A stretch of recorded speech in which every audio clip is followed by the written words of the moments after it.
ये जो टॉपिक है लीनियर प्रोग्रामिंग प्रॉब्लम, ये एक्चुअल में ऑप्टिमाइजेशन प्रॉब्लम है। ऑप्टिमाइजेशन का मतलब समझते हो?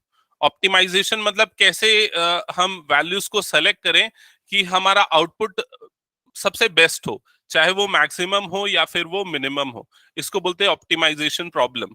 मतलब आप एग्जाम के लिए भी अगर प्रिपेयर करते हैं तो आप कम टाइम में बहुत सारे टॉपिक्स कंप्लीट करना है, तो आप उन टॉपिक्स को पहले सेलेक्ट करते हैं जिनका वेटेज ज्यादा है, ऐसे ही आप करते हैं, तो वो आप अपने हिसाब से ऑप्टिमाइज करते हैं। सिमिलरली यहाँ पर मैथमेटिकल ऑप्टिमाइजेशन प्रॉब्लम जो आपके सिलेबस में है, यहाँ पर आपके पास दो चीजें होंगी।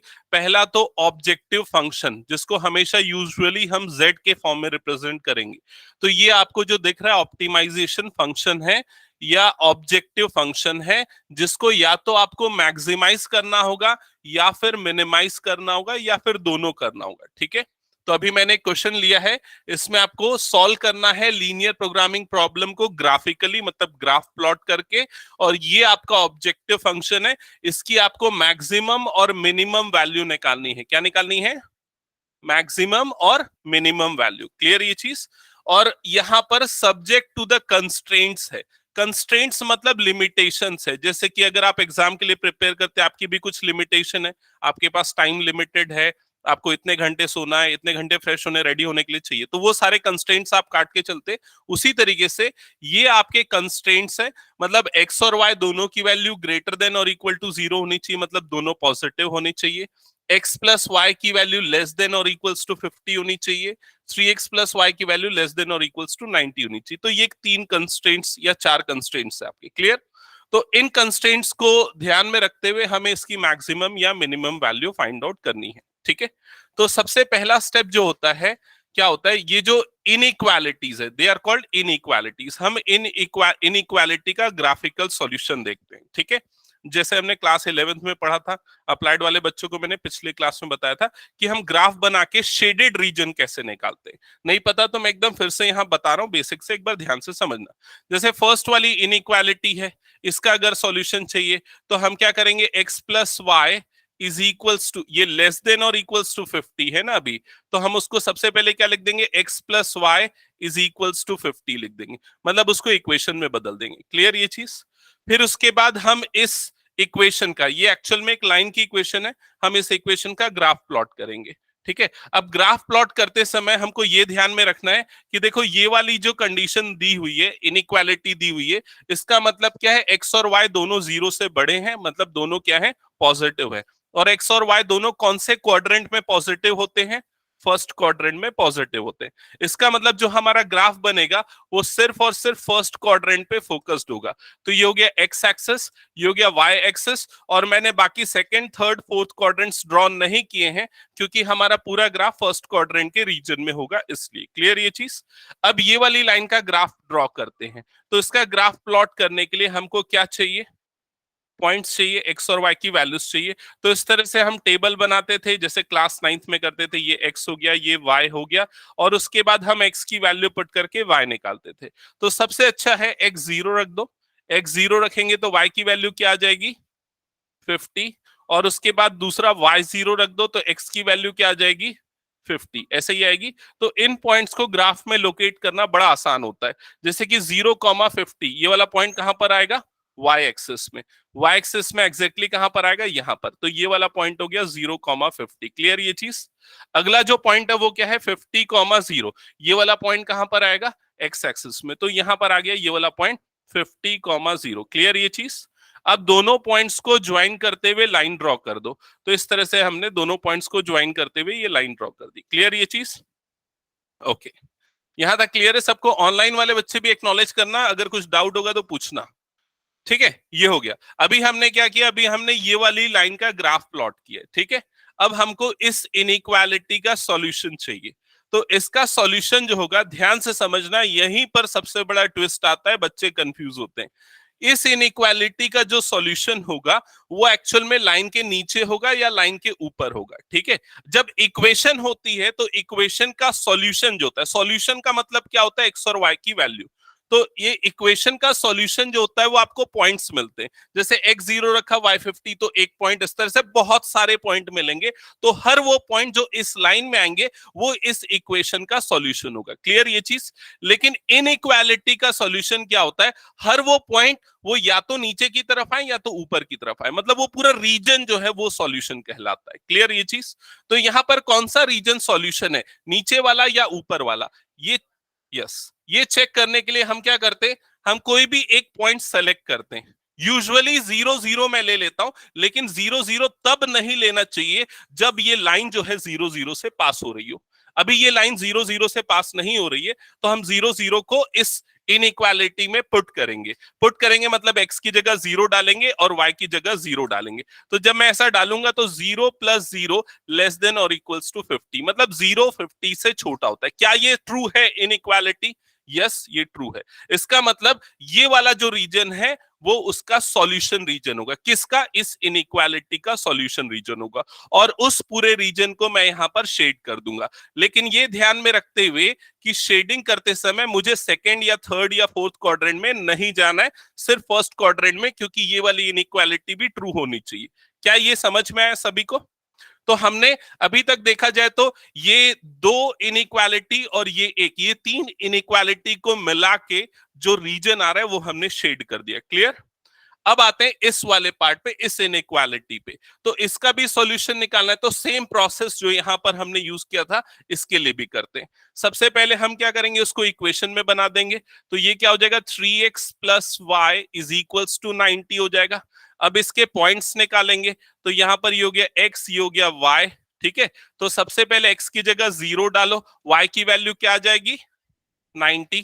फिर उसके बाद y की जगह 0 डाल दो, x की वैल्यू क्या आ जाएगी, x की वैल्यू आएगी 30।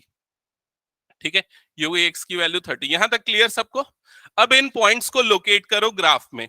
तो देखो ये वाला पॉइंट है 0,90, ये पॉइंट कौन से एक्सिस में आएगा, y एक्सिस। तो ये यहां पर आ गया 0,90 फॉर एग्जांपल। ठीक है, नेक्स्ट जो पॉइंट है, हाँ हाँ बिल्कुल, ये चारों चीजें ट्रू होनी चाहिए, हमको वो ध्यान में रखना है। बिल्कुल, क्योंकि ये दोनों फर्स्ट में आ गया ना, तो बाकी चीजें भी हमको फर्स्ट में लेनी है। ठीक है, मतलब हम क्या करते हैं, कॉमन निकालते, ओवरलैपिंग रीजन निकालते।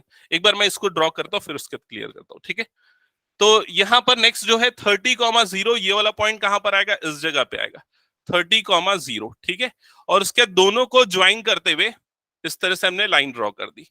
ये हो गया इसका ग्राफ। ठीक है, अब इसका ग्राफ प्लॉट होने के बाद अब हम इस इनइक्वालिटी का सॉल्यूशन निकालते हैं। तो देखो इनइक्वालिटी क्या थी आपके पास, 3x + y लेस देन और इक्वल्स टू 90।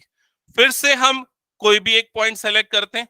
फिर से फॉर एग्जांपल अगर मैंने 0 0 सेलेक्ट किया, 0 0 सेलेक्ट किया, तो यहां पर x और y की जगह 0 डाला, तो 0 + 0 लेस देन 90। क्या ये इनइक्वालिटी ट्रू है? यस ये ट्रू है। तो इस वाली लाइन का भी जो सॉल्यूशन होगा वो कहां होगा, उस तरफ होगा जहां पर ये पॉइंट 0 0 आ रहा है। तो हम फिर से क्या करेंगे, उसी रीजन को शेड कर देंगे जो कि इस तरफ आ रहा है। तो यहां पर ये वाला रीजन कौन सा हो जाएगा, देखो ये वाला रीजन हो जाएगा। ठीक है, इस तरह से ये वो रीजन हो गया। ठीक है, ये वाला पार्ट नहीं आएगा ना, सॉरी, यहां तक रहेगा ये वाला पोर्शन, ये वाला रीजन आएगा। क्लियर ये चीज? ओके, अब इसके बाद आपको ये देखना है कि सब में कॉमन कौन सा आ रहा है। सब में कॉमन मतलब इसमें और इसमें, इन दोनों में कॉमन कौन सा है। इन दोनों में कॉमन वाला जो रीजन है उसको मैं यहां पर हाईलाइट कर देता हूं। तो ये जो रीजन है, अगर आप फोकस करोगे, ये वाला जो रीजन आपको दिख रहा है, ये रीजन सब में कॉमन है। और इस रीजन में हर एक जो पॉइंट है वो इन चारों कंडीशंस को, इन चारों इनइक्वालिटीज को, इन चारों कंस्ट्रेंट्स को सेटिस्फाई करता है। क्लियर ये चीज? तो यहां पर इस रीजन को हम बोलेंगे फिजिबल रीजन। इसको मैं यहां पर इस तरह से हाईलाइट कर देता हूं, ये होगा आपका फिजिबल रीजन। क्या ये समझ में आया सभी को यहां तक का स्टेप? ठीक है, यहां तक का स्टेप सीबीएसई वाले जो बच्चे, कोर मैथ्स वाले बच्चे, ये क्लास 11th में ऑलरेडी पढ़ चुके होते हैं। ठीक है, और अप्लाइड वाले बच्चों के में वो एक्सरसाइज 2.5 जो मैंने पिछली क्लास में करवाया उसमें होता है ये चीज। ठीक है, तो ये फिजिबल रीजन, क्या ये समझ में आया कैसे निकालते हैं? ठीक है, अब इसमें 2 3 कंडीशंस हो सकते हैं। 3 कंडीशन कैसे, मैं बता रहा हूं। पहला चीज तो ये कि ये जो फिजिबल रीजन अभी आपको दिख रहा है ये बाउंडेड दिख रहा है ना, बाउंडेड है मतलब क्लोज्ड है, उसकी बाउंड्रीज है। क्लियर ये चीज? हो सकता है वो अनबाउंडेड हो। अनबाउंडेड मतलब वो फिजिबल रीजन हो सकता है इस तरफ बने, तो वो अनबाउंडेड रीजन हो जाएगा। तो उस समय सॉल्यूशन निकालने का अलग तरीका होगा। क्लियर ये चीज? दूसरा ये सिचुएशन, तीसरा ये सिचुएशन हो सकता है कि आपका फिजिबल रीजन मिले ही नहीं। कैसे नहीं मिले? हो सकता है एक का सॉल्यूशन इधर आए और दूसरे का सॉल्यूशन दूसरी तरफ, कोई कॉमन रीजन ना मिले, कोई ओवरलैपिंग रीजन ना मिले, तो उस केस में मैक्सिमम या मिनिमम वैल्यू को नहीं निकाला जा सकता है। क्लियर ये चीज? तो तीन तरह की सिचुएशन यहां पर हो सकती है। अभी हम सबसे फर्स्ट और सिंपल सिचुएशन देख रहे हैं जिसके क्वेश्चन ज्यादातर आते हैं यहां पर। ठीक है, यहां तक का स्टेप क्लियर सबको? इस स्टेप के होने के बाद अब आपको क्या करना है, ये जो आपका बाउंडेड रीजन है इसके कॉर्नर पॉइंट्स को हाईलाइट करना है। तो इसमें कितने कॉर्नर पॉइंट्स है टोटल? देखो 4 कॉर्नर पॉइंट्स है। क्लियर ये चीज? और सारे कॉर्नर पॉइंट्स के कोऑर्डिनेट्स निकालने हैं। तो ये वाले कॉर्नर पॉइंट का कोऑर्डिनेट तो ऑलरेडी हमने निकाल रखा था, वो क्या है 0 0 मतलब कि ओरिजिन। इस वाले का कोऑर्डिनेट क्या है ये भी हमने निकाल रखा था, कितना आया था 30,0। इस वाले कॉर्नर पॉइंट का कोऑर्डिनेट क्या है 0,50। क्लियर ये चीज? अब बच गया ये वाला कॉर्नर पॉइंट। ठीक है, आपको इसका कोऑर्डिनेट निकालना है। तो ये कॉर्नर पॉइंट का कोऑर्डिनेट कैसे निकलेगा? यस तो आप यहां पर अगर ऑब्जर्व करोगे ये जो पॉइंट है ये इस वाली लाइन और इस वाली लाइन दोनों लाइन का क्या है कॉमन पॉइंट है। कौन सी दो लाइन का? एक तो ये वाली लाइन का और दूसरा ये वाली लाइन का, इन दोनों लाइन का कॉमन पॉइंट है। तो आप इन दोनों इक्वेशन को सॉल्व करो, एलिमिनेशन सब्स्टिट्यूशन जो भी मेथड लगा के, जिससे आपको एक्स और वाई की वैल्यू मिलेगी और वही इस पॉइंट का कोऑर्डिनेट होगा। क्या ये समझ में आया? तो कौन सा मेथड चूज करें? इसमें एलिमिनेशन कर लेते हैं।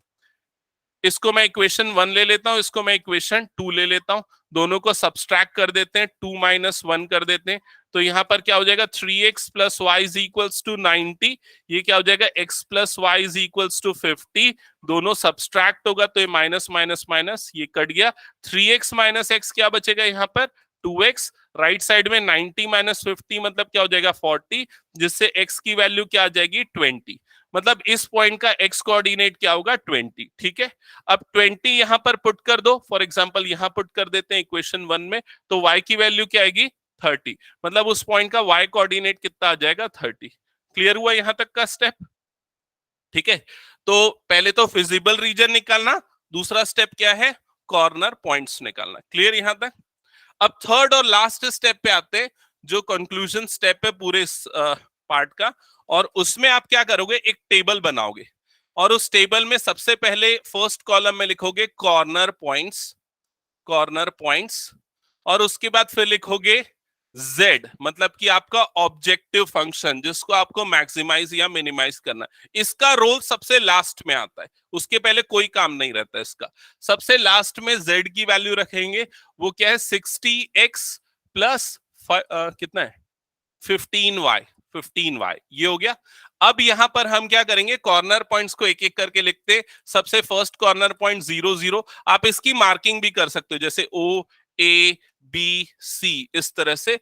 तो O हो गया 0 0, फिर A जो पॉइंट है उसका कोऑर्डिनेट है 30 0, फिर B का कोऑर्डिनेट क्या है 20 30, फिर C का कोऑर्डिनेट है 0 50। क्लियर यहां तक? ये सारे कॉर्नर पॉइंट्स को आप ऑब्जेक्टिव फंक्शन में, मतलब कि यहां पर z वाली जो फंक्शन है उसमें x और y की जगह रखोगे। तो सबसे पहले अगर 0 0 रखेंगे तो z की वैल्यू क्या आएगी 0। फिर 30 0 रखेंगे तो z की वैल्यू कितनी आएगी 1800, 1800। फिर उसके बाद 20 30 रखेंगे तो क्या आएगी 5700। यही आ रही है? हाँ क्या है यार, कितना बोल रहे हैं 1650, यही आ रहा है सबका? ओके, फिर उसके 050 रखेंगे तो क्या आएगा, कितना आ रहा है 750, ये आ रहा है? ठीक है, चेक करो सबका यही आ रहा है। तो यहां पर अगर आप ऑब्जर्व करोगे तो z की सबसे मैक्सिमम वैल्यू कौन सी है, ये वाली है, ये वाली है 1800। और ये कब आ रही है 30 और 0 पे। इसका मतलब जब x की वैल्यू 30 होगी और y की वैल्यू 0 होगी, तब उस केस में आपको z क्या मिलेगा? मैक्सिमम मिलेगा। आया समझ में? तो ऑप्टिमम सॉल्यूशन क्या हुआ? ऑप्टिमम सॉल्यूशन मतलब x is equal to 30, y is equal to 0। This is called optimum solution to get the maximum value of objective function. Clear? और दूसरा, अगर मिनिमाइज करना है z को, तो z मिनिमम कब होगा? जब x 0 होगा और y क्या होगा? 0। क्लियर हुआ ये चीज सबको?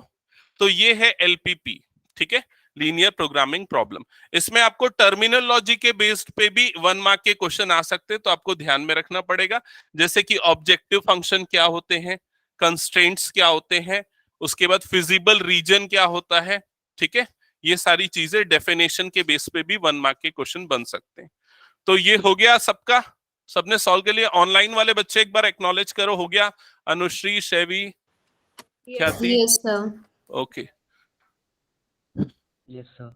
ओके वेदांश, वासफा समझ में आया? क्लियर है? ख्याति? Yes sir. ओके। सब नेक्स्ट एक और प्रॉब्लम मैं ले रहा हूं, आप लोग उसको ट्राई करना, सेम प्रोसेस पे बेस्ड है। एक बार आप लोग चेक करवा लो मुझसे सॉल्व करने के बाद। मैं क्वेश्चन सामने लिख रहा हूं यहां पर, ठीक है? सो क्वेश्चन नंबर 2, क्वेश्चन है solve the following problem graphically.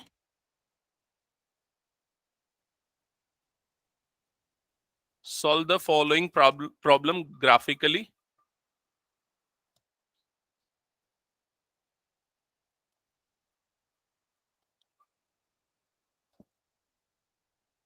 Objective function है maximize, maximize z is equals to 5x, 5x plus 2y, 5x plus 2y, subject to the constraints, subject to the constraints 3x plus 5y less than or equals to 15। Second constraint है 5x plus 2y, 5x plus 2y less than और equals to 10। और उसके last है x comma y greater than और equals to 0। ठीक है, note down कर लो और इसको सॉल्व करना स्टार्ट करना। कहीं कुछ प्रॉब्लम आए तो पूछना मुझसे, ठीक है? रिया समझ में आया क्या ये?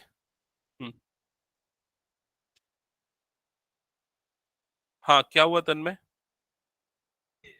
ये एक्चुअली 1 2 और ये 3 नहीं, ये 3 और 4 है, मतलब दोनों एक साथ लिख दिया है। इस इसका मतलब है x भी ग्रेटर देन और इक्वल टू 0, y भी ग्रेटर देन और इक्वल्स टू 0, उसको एक साथ ऐसा लिख दिया उसने। ठीक है, इसका मतलब फर्स्ट क्वाड्रेंट आपको हाईलाइट करना है।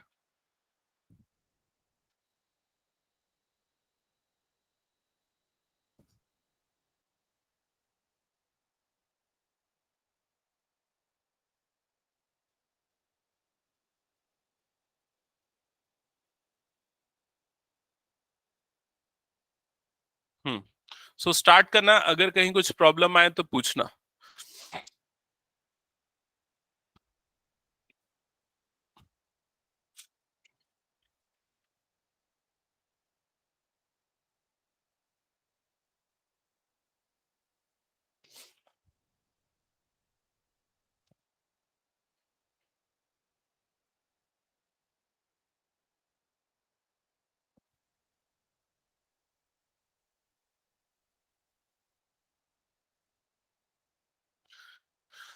जिनका बन जा रहा है या बन गया होगा मुझे शो करना, ठीक है?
हाँ, ऋषि बन रहा है क्या?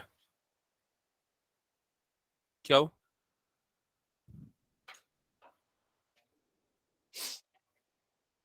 हम्म।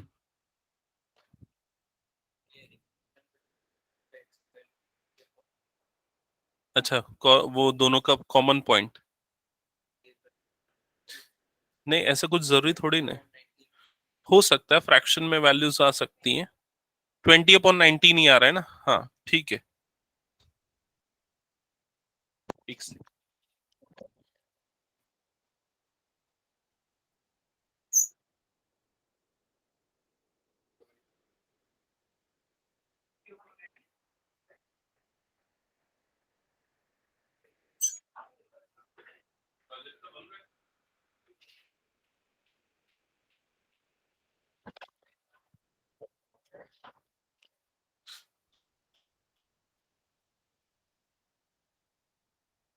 देखो, आईसीएसई वाले बच्चों के पास तो ऑप्शन है, कैलकुलेटर से आप सीधा इक्वेशन सॉल्व कर सकते हो।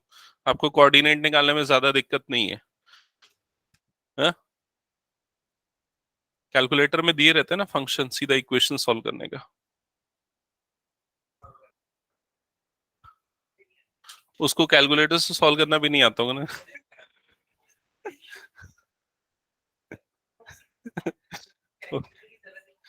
हाँ। हम्म।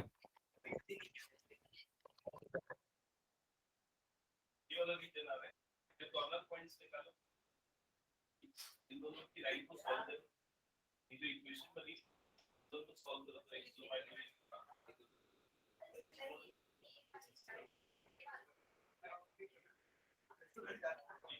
दोनों का डाउनवर्ड डाउनवर्ड आ रहा है, b का कोऑर्डिनेट।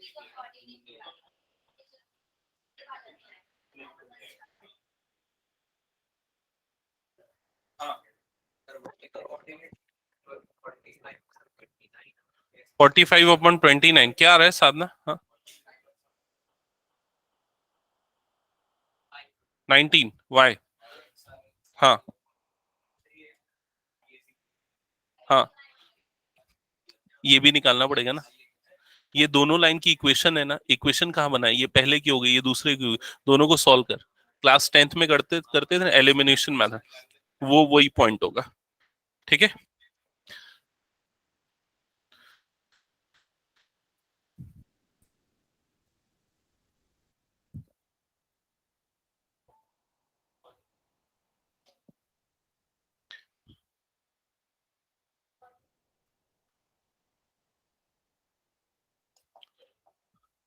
ओके।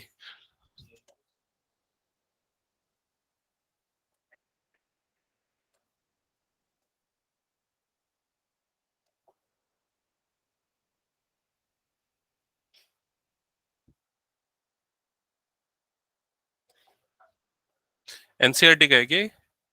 हाँ, होगा, कॉमन क्वेश्चंस है, मैं इनकी बुक से करा रहा हूँ एक्चुअली। जो अप्लाइड मैथ्स वाले बच्चे, ये उनकी बुक के एग्जाम्पल्स है।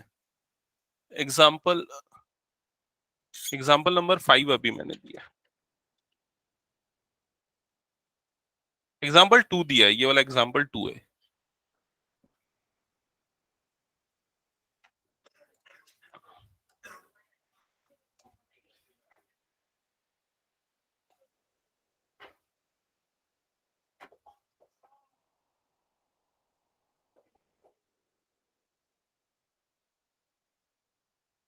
एक बार चेक करना, ये शेडेड रीजन मतलब बाउंडेड रीजन ऑब्टेन कर लिया ना सबने? सेम आ रहा होगा।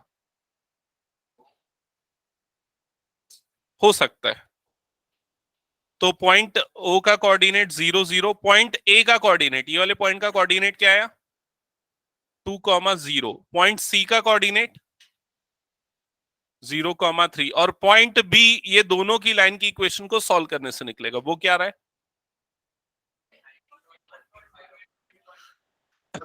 20/19 और दूसरा 45/19। हाँ, पॉइंट में मत निकालो, उसको बाद में करना। ठीक है। ओके, यहां तक क्लियर सबको? ये सॉल्व कर लेना। ऑनलाइन में सबको क्लियर ना? ये पॉइंट्स या किसी भी स्टेप में कोई डाउट तो पूछ लो। यस। हाँ, अभी ये कॉर्नर पॉइंट्स के बाद अब z की वैल्यू निकालनी है, मैक्सिमम कब आएगी। ए और बी दोनों पे सेम आ रहा है। ओके, अच्छा ये यहां तक बन गया, अनुश्री, ख्याति, ये बन गया। Yes sir. Yes sir. Okay, Shaivi, Vanshika, Yes, Wasva. sir. Done. Okay. Yes sir. Okay, Vedansh solve कर रहे हो? Yes sir. इसके बाद वो टेबल बनाना पड़ेगा, ये कॉर्नर पॉइंट, कॉर्नर पॉइंट, फिर उसके बाद दूसरा क्या, z वाला। तो z आपका क्या है, ये है z, z is equals to 5x plus 2y। फिर कॉर्नर पॉइंट्स को यहां पर पुट करना है, o जिसका कोऑर्डिनेट 0 0, फिर आ जाएगा a जिसका कोऑर्डिनेट 2 0, फिर b जिसका कोऑर्डिनेट 20 19, फिर नेक्स्ट कौन सा है, o a b 45/19, c जिसका कोऑर्डिनेट है 0,3। सभी पे z की वैल्यू निकालोगे, क्या क्या आ रही है बताओ। ये 0 आ रहा है, सेकेंड वाला 10 आ रहा है, थर्ड वाला ये भी 10 आ रहा है, फोर्थ वन 6। तो क्या होगा आंसर, हाँ 2 होगा। ये दोनों आंसर्स आपके करेक्ट होंगे, ये वाला भी और ये वाला भी। तो इसमें मल्टीपल मल्टीपल ऑप्टिमम सॉल्यूशंस मिल रहे हैं, हम ये बोल सकते हैं। ठीक है, ये हटा दो ये वाला पूरा। हाँ, ये अगला क्वेश्चन है।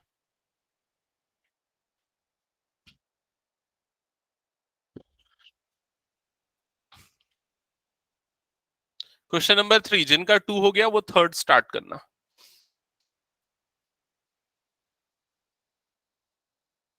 तन्मय कुछ डाउट? हाँ, आ गया समझ में। हाँ, उसके बाद क्या है बता। तो वो इस पॉइंट का y कोऑर्डिनेट है। हाँ, x की वैल्यू निकलेगी ना, फिर क्या पुट किया, 45/19। तो यहां पर पुट कर रहा है कि नीचे वाले में, तो कितना हो जाएगा, 90/19, है ना। ऐसा नहीं होता भाई, पहले एलसीएम लेगा फिर होगा, या पूरा का पूरा उधर जाएगा। हम्म। So like here we got 10 for A also and B also. So like what we have concluded from this part, when we are getting the same value. It means then that we are getting multiple optimum solution at x is equals to 0 and x at x is equals to 2 and y is equals to 0, also at x is equals to 20/19 and y is equals to 45/19. So we got multiple optimum solutions here. क्या हुआ? Yes, sir. Okay, जल्दी solve करो।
हम्म।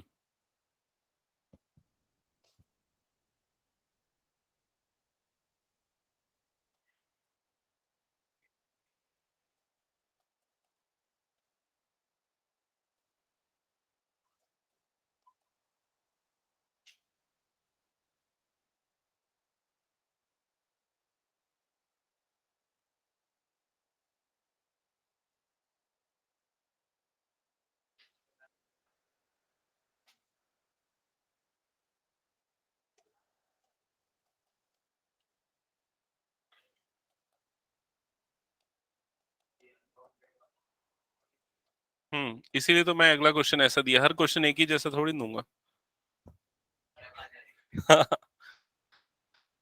Okay, तो सबसे पहले इसका अगर आपने पॉइंट निकाला होगा तो ये आ रहा है 0,5, 0,5, 0, 0,5 और 10,0, 10,0 ऐसा पॉइंट आ रहा है। पहले मैं लोकेट कर लेता हूँ।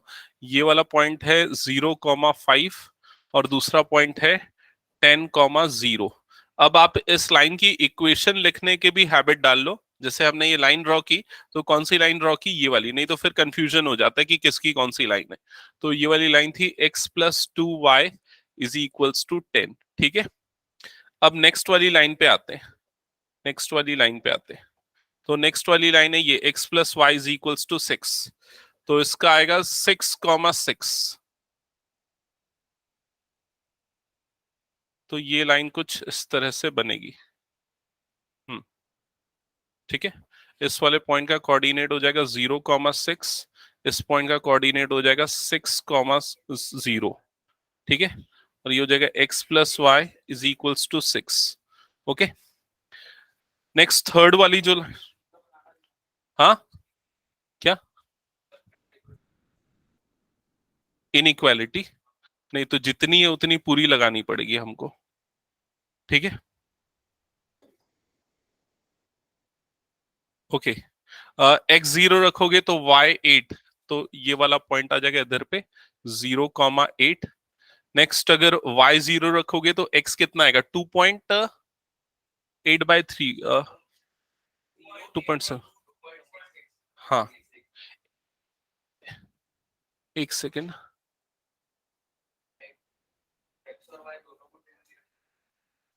किसमें?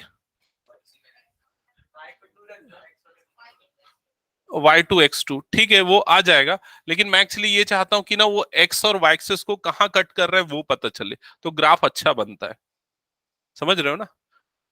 मतलब मैं क्या बोलना चाह रहा हूं कि जैसे यहां पर x इज इक्वल्स टू, मैंने 0 डाला, y इज इक्वल्स टू 8 मिला, इसका मतलब वो y एक्सिस को कहां पर कट कर रहा है वो पता चल गया।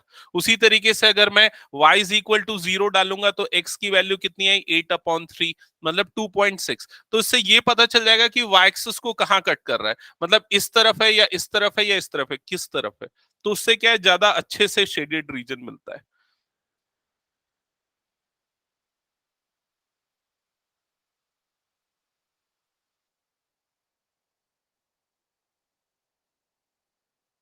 तो ये वाली लाइन की इक्वेशन हो गई 3x+y is equals to 8। Okay, यहां तक सबने कर लिया होगा, ग्राफ बना लिया होगा। इसके बाद जब हमने ध्यान देना, ये हो गया ओरिजिन। तीनों लाइंस जो हैं वो ओरिजिन से पास नहीं हो रही हैं, ये चीज तो क्लियर है। तो इसका मतलब हम तीनों लाइंस, तीनों इनइक्वालिटीज में ओरिजिन पुट करके हम चेक कर सकते हैं शेडेड रीजन। तो फर्स्ट केस में देखना, ओरिजिन मतलब 0,0 पुट करता हूं, तो फर्स्ट इनइक्वालिटी, ये वाला पार्ट सबसे इंपॉर्टेंट है, इस पे ध्यान देना जिनको ये कंसेप्ट क्लियर नहीं है। तो सबसे पहले 0,0, तो फर्स्ट इनइक्वालिटी में 0 और 0 पुट करता हूं, तो 0,0 मतलब ओवरऑल 0 हो गया, 0 ग्रेटर देन 10, ये फॉल्स हो गई। 0 10 से बड़ा नहीं होता, फॉल्स हो गया। फॉल्स हो गया मतलब फर्स्ट वाली जो लाइन थी उसमें नीचे की तरफ ये पॉइंट आ रहा था 0,0, तो वो नीचे की तरफ वाला रीजन उसका सॉल्यूशन नहीं होगा। उसका सॉल्यूशन रीजन कौन सा होगा? ऊपर की तरफ वाला। तो हम ऊपर की तरफ वाले रीजन को इस तरह से शेड कर देते, ध्यान देना, इस तरह से। ये हो गया ऊपर वाला रीजन। ठीक है, ओके। फिर उसके बाद आते हैं नेक्स्ट पे, इस पे भी 0,0 पुट करेंगे, तो 0,0 ग्रेटर देन 6, फॉल्स हो गया, 0 6 से बड़ा नहीं होता। इसका मतलब जो नेक्स्ट जो लाइन है वो ये ग्रीन वाली लाइन थी, मतलब ये वाली, तो उसके भी इस तरफ का रीजन सॉल्यूशन नहीं होगा जिधर 0,0 आ रहा है। कौन से तरफ का होगा? उस तरफ का। तो उस रीजन को हम शेड कर देंगे, तो ये हो जाएगा उसका शेडेड रीजन। ठीक है, इस तरह से। ये इधर तो नीचे नहीं आएगा, फर्स्ट क्वाड्रेंट में बस आएगा। हाँ, एक एक करके ही चेक करेंगे ना किसका कौन सा रीजन है। क्या पूछ रहे हैं? शेड करने वाला? नहीं नहीं, सिर्फ 0,0, कोई भी एक पॉइंट। हम सिर्फ शेडेड रीजन आइडेंटिफाई करने के लिए, जैसे वो कॉमन रीजन कौन सा था हमने निकाला ना दोनों में, वैसे यहां पर भी हम कॉमन रीजन निकालने के लिए कर रहे हैं। जैसे लास्ट वाले में अगर 0 0 पुट करूंगा वो भी क्या हो गया, फॉल्स हो गया, मतलब उसका भी कौन सा शेडेड रीजन आएगा, 0 0 इधर पे है, यहाँ पर 0 0 अगर मैंने पुट किया तो फॉल्स हो गया, मतलब इस रीजन को शेड नहीं करेंगे, उस तरफ वाले रीजन को, तो ये रीजन शेड हो जाएगा।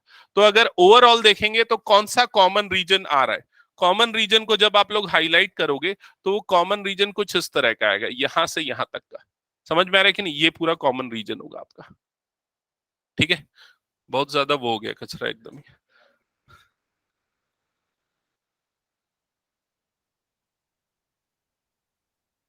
ओके, तो जो कॉमन रीजन आएगा उसको मैं यहां पर शेड कर रहा हूं, ध्यान देना, ये होगा एक्चुअल में वो कॉमन रीजन, इस तरह से, इस तरह से, और इसके सारे इस तरफ वाला कॉमन रीजन हो जाएगा। क्लियर ये चीज?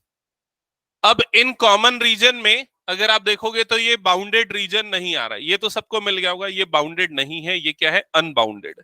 तो अनबाउंडेड में कैसे सॉल्यूशन फाइंड आउट करते हैं वो थोड़ा ट्रिकी है, उसको ध्यान से समझना। अनबाउंडेड में भी आपको कुछ ना कुछ तो कॉर्नर पॉइंट मिलेंगे, स्पेशली अगर यहां पर देखा जाए तो यहाँ कितने कॉर्नर पॉइंट्स है, यहां पर देखो एक कॉर्नर पॉइंट तो ये वाला है जिसका कोऑर्डिनेट क्या है, इसका कोऑर्डिनेट क्या है 10,0। दूसरा कॉर्नर पॉइंट ये वाला दिख रहा है कॉर्नर पॉइंट जो येलो और ये ग्रीन लाइन के बीच में आ रहा है, उसका कोऑर्डिनेट क्या है, उसका कोऑर्डिनेट क्या है, वो इन दोनों लाइन की इक्वेशन को सॉल्व करने से मिलेगा। मैं यहां पर सीधा आपको बता देता हूं उनको सॉल्व करने से क्या आएगा, सो दैट हम उसको लोकेट कर ले। वो आएगा 2,4, तो इस वाले पॉइंट का कोऑर्डिनेट होगा 2,4। चेक करके देख लेते हैं सही है कि नहीं। अगर मैं ये येलो वाली लाइन में 2x की जगह पे 2 और y की जगह पे 4 रखता हूं तो देखो क्या हो जाएगा, 2 और 4 2 क्या हो जाएगा 8, 10 इज इक्वल टू 10, करेक्ट है। ग्रीन वाली लाइन में 2 और 4 रखता हूं तो 6 इज इक्वल टू 6, करेक्ट है। मतलब 2,4 इसका सॉल्यूशन, बाकी आप एलिमिनेशन या सब्स्टिट्यूशन से सॉल्व कर सकते हैं। अगला ये वाला पॉइंट है जो इन दोनों में कॉमन आ रहा है, जब हम इसका सॉल्यूशन निकालेंगे तो ये आएगा 1,5। ये आपको कैसे मिलेगा, इन दोनों लाइन की इक्वेशन से, ग्रीन वाली और पिंक वाली लाइन की इक्वेशन को सॉल्व करने से। तो आप इसमें पुट करके क्रॉस चेक कर लो, x की जगह पे 1, y की जगह पे 5, तो 8 इज इक्वल टू 8, 1 + 5 6, करेक्ट है। बाकी एलिमिनेशन से इसको निकाल सकते हो। और जो लास्ट कॉर्नर पॉइंट आपको मिलेगा वो ये वाला है, वो क्या है 0,8, क्योंकि ये वाली ओवरऑल जो आपकी बाउंड्री है, ये देखो ये बाउंड्री है उस अनबाउंडेड रीजन की, ये वाली बाउंड्री, इसके उस तरफ का रीजन जो है हमारा शेडेड रीजन है। क्या ये क्लियर हो गया सबको?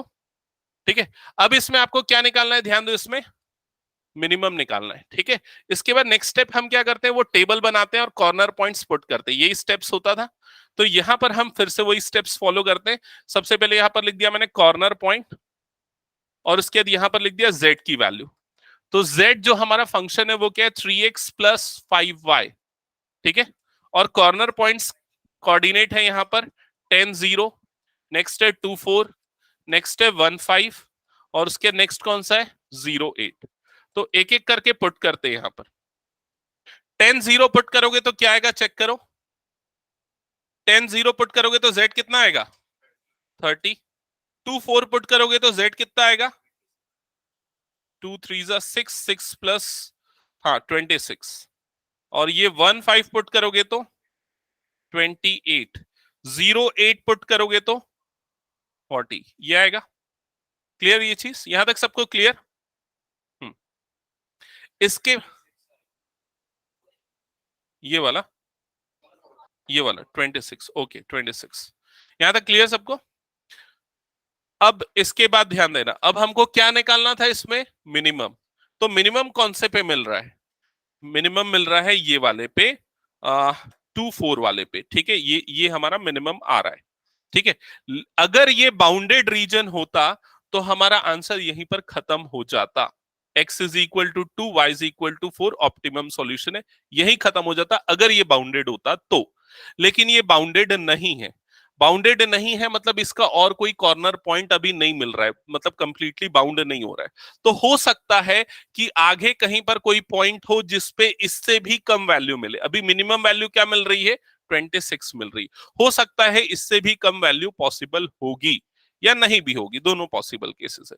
तो हमको कैसे पता चलेगा कि इससे मिनिमम वैल्यू है या नहीं है z की? तो देखो उसके लिए हम क्या करेंगे, हम z जो है उसको लेस देन 26 लेंगे, मतलब इससे छोटी वैल्यू, z की 26 से छोटी वैल्यू के लिए सर्च स्टार्ट करेंगे। क्लियर? तो हमने ले लिया z लेस देन 26। अब z जो फंक्शन है उसकी वैल्यू क्या है? 3x plus 5y। तो इसका मतलब क्या आ जाएगा? 3x plus 5y less than 26। Clear हुआ ये चीज? अब हम ये देखेंगे, ये जो इनइक्वालिटी है, ये भी तो एक इनइक्वालिटी है ना, इसका सॉल्यूशन रीजन कौन सा है? तो इसका सॉल्यूशन रीजन निकालने के लिए वही तरीका जो बाकी के लिए हमने किया। हमने पहले क्या करना है, इसको इक्वेशन में बदलना है। 3x plus 5y is equal to 26 कर देना है। समझ में आई ये चीज? अब इस लाइन की इक्वेशन का ग्राफ प्लॉट करना है। तो उसका जब ग्राफ प्लॉट करने जाएंगे तो एक पॉइंट तो हमको पहले से ही पता है क्या है, वो क्या है? 2,4 है ना? चेक करके देख लो, 2 और 4 है इसका एक पॉइंट। तो एक पॉइंट तो हमको पहले ही मिल गया, 2,4 ये वाला है। ठीक है, अब दूसरा इस वाली लाइन का y इंटरसेप्ट और x इंटरसेप्ट निकाल लो। तो y एक्सिस को कहां कट करेगा? तो उसके लिए x 0 रख दो, तो y की वैल्यू क्या आएगी बताओ? 5.2 अप्रोक्सीमेटली। 5.2 मतलब वो यहां पर कहीं आएगा, इस जगह पे कहीं। क्लियर ये चीज? अगला जो पॉइंट है उसके लिए x 0 रख दो, तो y की वैल्यू सॉरी y 0 रख दो, तो x की वैल्यू क्या आएगी? 8.66 अप्रोक्सीमेटली यहां पर कहीं आएगा। जब हम इन सबको ज्वाइन करेंगे, तो ज्वाइन करते समय ना, अब मैं बोल्ड लाइन नहीं बनाऊंगा, अब डॉटेड बनाऊंगा। क्यों डॉटेड लाइन बनाऊंगा ये बताओ? नहीं, करेक्ट, क्योंकि ये कौन सी इनइक्वालिटी है? ये स्ट्रिक्ट इनइक्वालिटी है। जब भी आपका ऐसा वाला इनइक्वालिटी होता है ना, जिसमें सिर्फ लेस देन या सिर्फ ग्रेटर देन होता है, तो आपकी लाइन डॉटेड बनती है। जब स्लैक इनइक्वालिटी, मतलब जब इक्वल टू भी आता है ना, तब आपकी नॉर्मल लाइन बनती है। समझ में आई ये चीज? तो ये ध्यान में रखना। तो यहां पर ये वाली लाइन कैसी बनेगी? डॉटेड लाइन बनेगी। क्लियर ये चीज? अब उसके बाद इस वाली लाइन का सॉल्यूशन देखेंगे, जो डॉटेड है वो नीचे है या ऊपर है। कैसे चेक करते हैं? पॉइंट पुट करके, तो 0 0, मैं 0 0 इस इनइक्वालिटी में रखता हूं। तो 0 0 रखूंगा तो क्या होगा? 0 लेस देन 26। क्या ये ट्रू हो गया? तो इसके हिसाब से कौन सा रीजन शेड होगा? इसके नीचे की तरफ वाला। क्लियर ये चीज? लेकिन हमारा फिजिबल सॉल्यूशन कौन सा निकला है? ऊपर की तरफ वाला। अब दोनों में जो हमारा फिजिबल सॉल्यूशन है और जो ये कंडीशन है, दोनों में कॉमन क्या आ रहा है? एक पॉइंट जो है वो कॉमन आ रहा है, और वाला पॉइंट कौन सा है? 2,4। क्या ये समझ में आया? तो ये जो पॉइंट है, ये जो वैल्यू है, ये आपको क्या देगा? ऑप्टिमम सॉल्यूशन देगा। और अगर इसका सॉल्यूशन उस तरफ आता तो क्या होता? तो हमको बहुत सारे कॉमन पॉइंट मिलते हैं फिजिबल रीजन में और इस सॉल्यूशन में, तो उस समय उसका मिनिमम निकाला नहीं जा सकता। क्लियर ये चीज? तो अनबाउंडेड में दो केस होते हैं। एक केस जिसमें सॉल्यूशन निकल सकता है अनबाउंडेड होने के बावजूद, जैसा सिचुएशन अभी मैंने बताया, जब एक ही कॉमन पॉइंट मिले। और दूसरा, जब नहीं निकाला जा सकता, जब बहुत सारे कॉमन पॉइंट होते हैं वाले। तो क्या ये क्लियर हो गया सबको? ठीक है, तो यहां पर हम क्या लिखेंगे? यहां पर आपको स्टेटमेंट प्रॉपरली लिखना पड़ेगा। स्टेटमेंट मैं बता रहा हूं, आप ये लिखोगे, to check whether the smaller value of z to check for the smaller value of z less than 26, we find that there is no common region or overlapping region for the solution region or feasible region and this region and this solution. So hence we conclude that this is the optimum solution for this given LPP problem. Clear? तो इसको complete कर लो। फिर एक और question दूंगा मैं last, जो कि विदाउट वर्ड प्रॉब्लम वाला होगा, और उसके बाद सीबीएसई वाले बच्चों के हिसाब से वो पूरा कंप्लीट हो जाएगा। ठीक है, फिर उसके बाद आईसीएसई और अप्लाइड वाले बच्चों के लिए बचेगा। तो ये हो गया कंप्लीट। नेक्स्ट क्वेश्चन दूं मैं? ओके, एक लास्ट क्वेश्चन मैं और दे रहा हूं, उसको एक बार चेक कर लेना।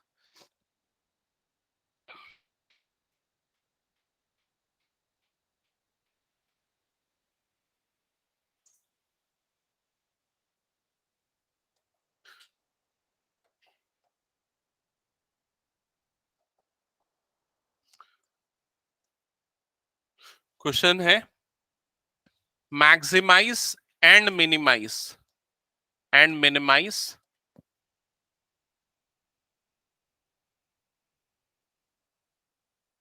z is equals to 5x plus 10y subject to the constraints x plus 2y less than or equals to 120, x plus y greater than or equals to 60, x minus 2y greater than or equals to 0, last है x greater than और equals to 0, y greater than और equals to 0। क्यों? अरे जो question है वही तो दूंगा, नहीं तो फिर वो आंसर चेंज हो जाएगा ना। क्योंकि ये जो फोर्थ क्वेश्चन मैं ले रहा हूं इसमें इन तीनों से थोड़ा अलग है। क्या अलग है वो आपको सॉल्व करने के बाद पता चलेगा। मतलब लास्ट वेराइटी है इस टाइप के क्वेश्चंस की। हाँ हाँ ठीक है, सॉल्व कर लो।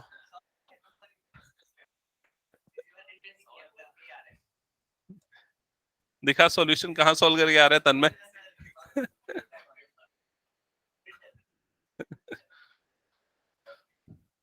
चलो चलो जल्दी सॉल्व करो।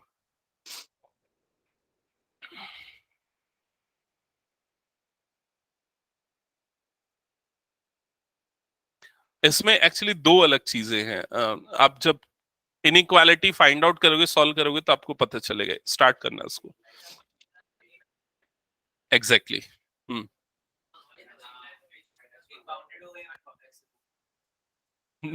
तो बना फिर उसके बाद क्लियर होगा।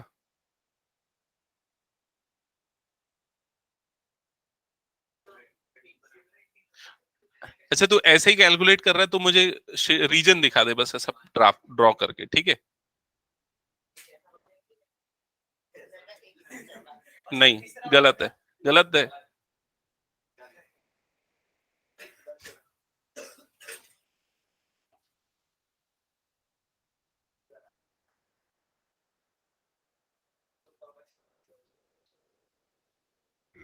ना सॉल्व कर।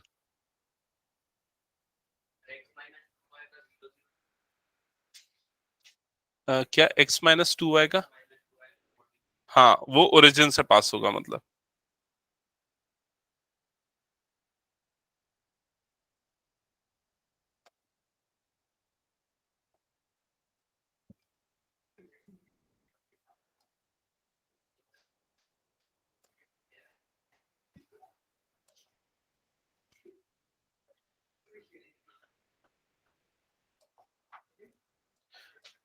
ओम क्वेश्चन सॉल्व कर जल्दी, दिखा मुझे सॉल्यूशन रीजन।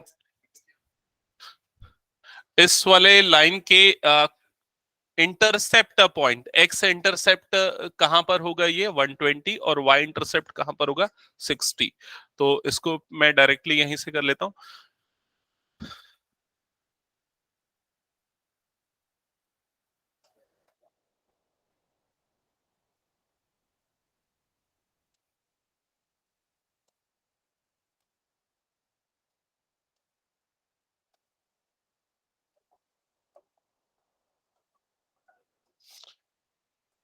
सेकंड वाले पे आते हैं, तो ये वाली जो लाइन है ये पास होगी ओरिजिन से।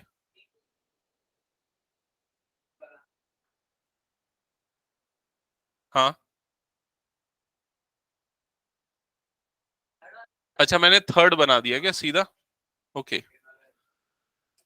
मैंने ये वाला बना दिया सीधा। x is equals to 2y। ये वाली लाइन की इक्वेशन है x plus 2y is equals to 120।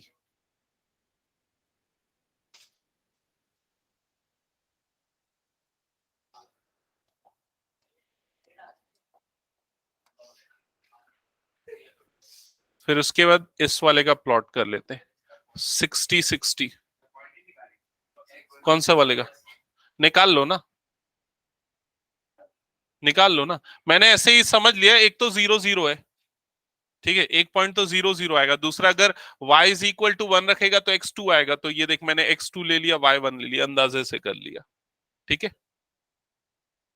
Okay third वाला जो है वो 60-60। हाँ किसमें? कौन से वाले में बोल रहे? इसमें एक तो x 0 रखा तो y भी 0 आएगा, ये इक्वेशन बनी। x 0 तो y 0, तो एक पॉइंट तो ये मिल गया ओरिजिन। फिर x की वैल्यू 2 लिया तो y की वैल्यू क्या आ जाएगी 1। तो ये देखे x 2 रखेगा तो y की वैल्यू क्या आएगी 1। इस तरह से एक पॉइंट मिल जाएगा। क्या वो ग्राफ में जैसे नहीं करते थे हम, ये 1 हो गया, ये 2 हो गया। अच्छा चेक 0 0 को छोड़ के किसी और पॉइंट से चेक करेंगे। हाँ नहीं 1000 नहीं, बताऊंगा मैं, रुक जाओ एक मिनट। उसमें कंफ्यूजन हो सकता है, गलत हो सकता है, ठीक है। उसके बाद लास्ट वाला 60 0 0 60 ये वाला है। तो इन दोनों को ज्वाइन करते हुए ड्रॉ करेंगे तो ये वाला थर्ड वाला लाइन होगा। ओके, तो इस वाले लाइन का इक्वेशन है x plus y is equals to 60 first quadrant में। यहां तक सबने लाइन तो बना लिया होगा, लाइन क्लियर। अब आते हैं रीजन आइडेंटिफाई करने पे। इस वाले लाइन में तो प्रॉब्लम नहीं, x इज इक्वल टू 2 है। For this third one, we will write it as x minus 2y is equals to 0 or x is equals to 2y. Which one? This one. Yes, sir. Both are same. X minus 2y greater is equals to 0 or x is equals to 2y. Both mean same. It is a equation of line in both the case. So, Okay. so here x and y will be 0, 0, 0 both the times. Yes. Yes. So like you have located the other point on the other side of the graph, so that one I'm not getting. Look, we can put any values of x and for that we can find the values of y. For example, if I put x is equals to 0, we will get y is equals to 0, correct? So the first point Yes. will be 0, 0. Okay. Is this Yes, clear? sir. This point. Now, for any other point, just consider any values of x or y. You will get another value of y. For example, if we put x is equals to 2, it will be 2 minus 2y is equals to 0, and we will get y is equals to 1. Correct? So x is equals to 2, y is equals to 1. This point will be I think here, this point. It is 2 comma 1. Just locate this point in the graph and join these 2 points to draw the graph of this line. Correct? Yes, sir. Okay. Now let's move to the next part, that is to identify the solution region. ठीक है, graphical region जो है, feasible region, वो कौन सा होगा।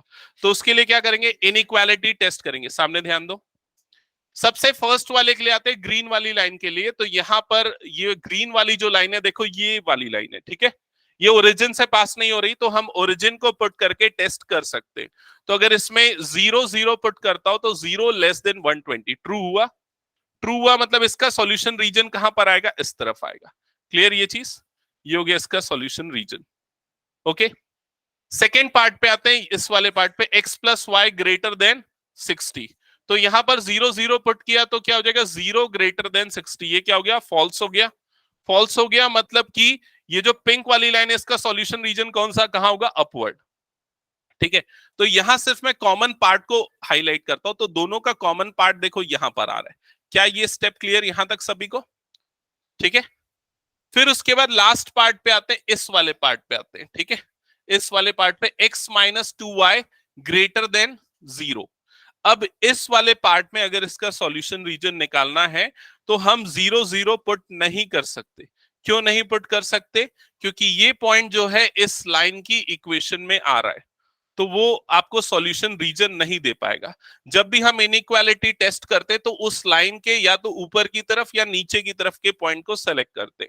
अब randomly जैसे 1000 बोले वो भी पुट करना गलत हो सकता है कई बार।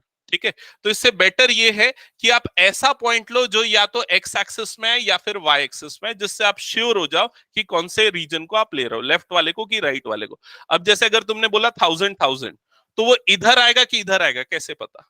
वो इतना इजीली हम आइडेंटिफाई नहीं कर सकते। लेकिन अगर ये वाला पॉइंट लेता हूं मैं 120,60 फॉर एग्जांपल, ये पॉइंट लेता हूं तो मुझे पता है ये लाइन के इस तरफ है। क्लियर ये चीज? तो मुझे कौन से रीजन को शेड करना है। तो मैंने ये पॉइंट लिया 120,0। ये पॉइंट इस इनइक्वालिटी में पुट किया तो x के प्लेस पे क्या आ गया, 120 माइनस 2। y के प्लेस पे क्या आ गया, 0 ग्रेटर देन और इक्वल्स टू 0, यही आएगा। तो ये क्या बन जाएगा, 120 ग्रेटर देन और इक्वल्स टू 0। क्या ये इनइक्वालिटी ट्रू है? Yes it is true. तो इसका मतलब इसका सॉल्यूशन रीजन कौन सा होगा, इस तरफ का। तो इस रीजन को क्या कर देंगे हम, शेड कर देंगे। But क्लियर can हुआ? we take any other value? Yes Like we can if we take take 1,1. 1,1, we can take 1,1, but for that we have to graphically check that this point will fall either on downward or on upward of this line, this yellow line. Okay, so it is better to select Yes, any sir. point which is either in x-axis or in y-axis. That can clearly tells you that whether it is a downward side or in upward side. Clear? Yes, sir. Okay. So जो finally solution region आपका आएगा वो solution region कौन सा होगा, ये वाला होगा। क्लियर हुआ ये चीज, चेक करो एक बार। ठीक है, ये होगा आपका फाइनल सॉल्यूशन रीजन। ठीक है, अब इसके कॉर्नर पॉइंट्स कौन कौन से हैं, देखो आइडेंटिफाई करो कॉर्नर पॉइंट्स। एक ये वाला पॉइंट हो गया, इस पॉइंट का कोऑर्डिनेट कितना है 60,0। नेक्स्ट पॉइंट इज दिस, इसका कोऑर्डिनेट कितना है 120,0। नेक्स्ट पॉइंट इज दिस, इसका कोऑर्डिनेट आपको निकालना पड़ेगा। इसका कोऑर्डिनेट निकालने के लिए आप ये ग्रीन और ये येलो, ये दोनों लाइन की इक्वेशन को सॉल्व करोगे तो क्या आएगा 30 आ रहा है, y is equals to x क्या आएगा y 30 तो x 60, 60,30 यही आ रहा है ना। यस, नेक्स्ट ये वाले पॉइंट के कोऑर्डिनेट्स निकालो। इसका कोऑर्डिनेट क्या आएगा y is equals to 20, okay, और x इज इक्वल्स टू 40।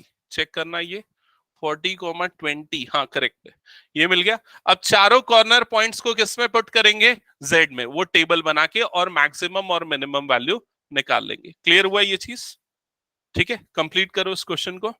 इस क्वेश्चन में एक्चुअली ये अलग था कि ये वाली जो लाइन है ये कहां से पास हो रही है, ओरिजिन से। तो जब ओरिजिन से पास होगी तो क्या डिफरेंसेस होंगे ये क्लियर होना चाहिए। ठीक है, So once please explain like how you have shaded for the third line. for the third line, okay.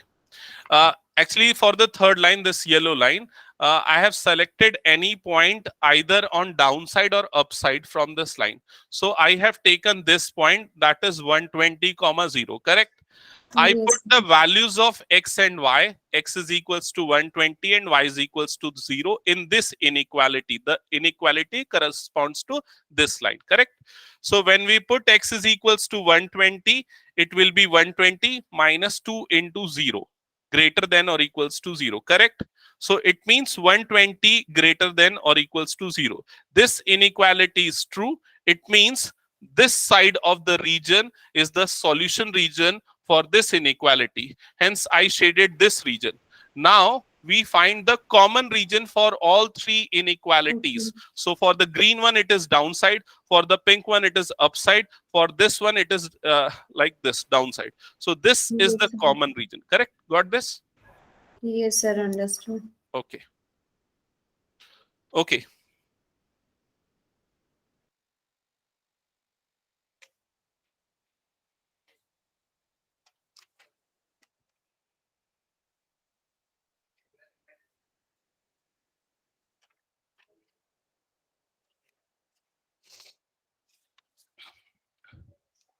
Actually एक और क्वेश्चन मुझे देना था बट वो दिखा नहीं है।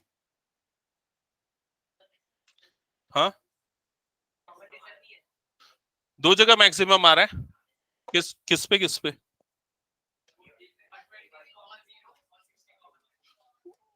120,0 इस पे भी मैक्सिमम है और 60,30 इस पे भी मैक्सिमम है, लेकिन आपको मिनिमम भी निकालना है ना। 60,0 इस पे मिनिमम आ रहा है, ठीक है, ओके, क्लियर सबको ना? ये एक टॉपिक और मैं एक्चुअली चेक कर रहा था, वो मिल जाए जिसमें ना अनबाउंडेड रीजन आएगा और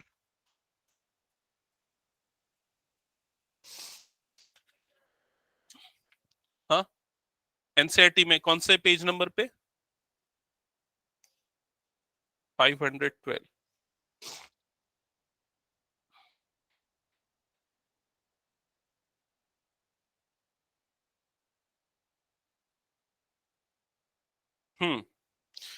ये क्वेश्चन देख लेते हैं।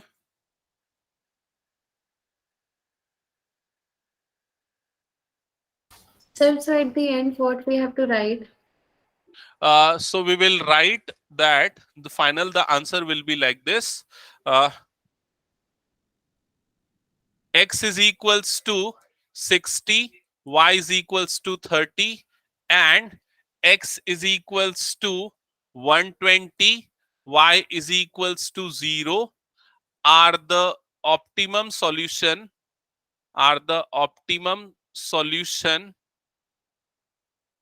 for maximum z, for the maximum value of z, and x is equals to 60, y is equals to 0 is the optimum solution for minimum value of z.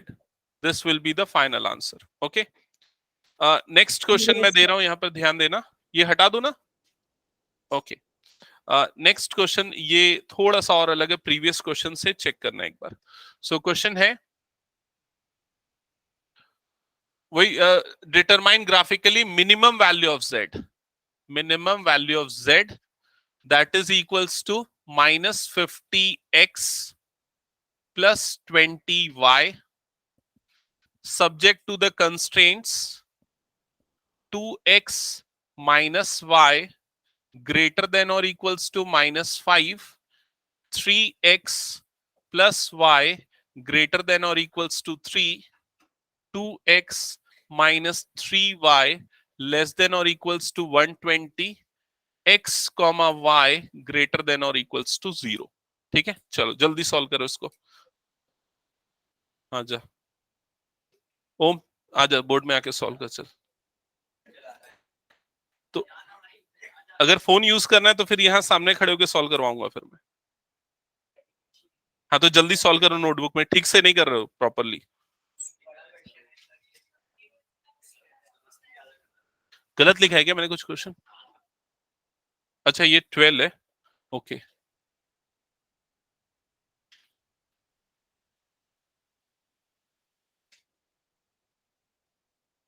Three x plus, okay correct है. हाँ ठीक है, solve करो फिर पता चलेगा कैसा आएगा.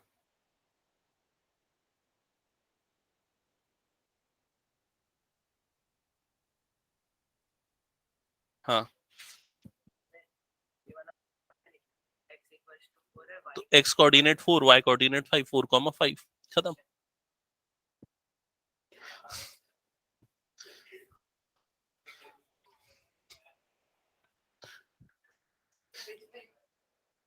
हाँ बोल. हम्म. अरे हाँ यार, ये वाला क्वेश्चन भी करवा दूंगा. हाँ नहीं नहीं नहीं, इसको भी बताना पड़ेगा, ये भी बनाना है. हो गया क्या ये?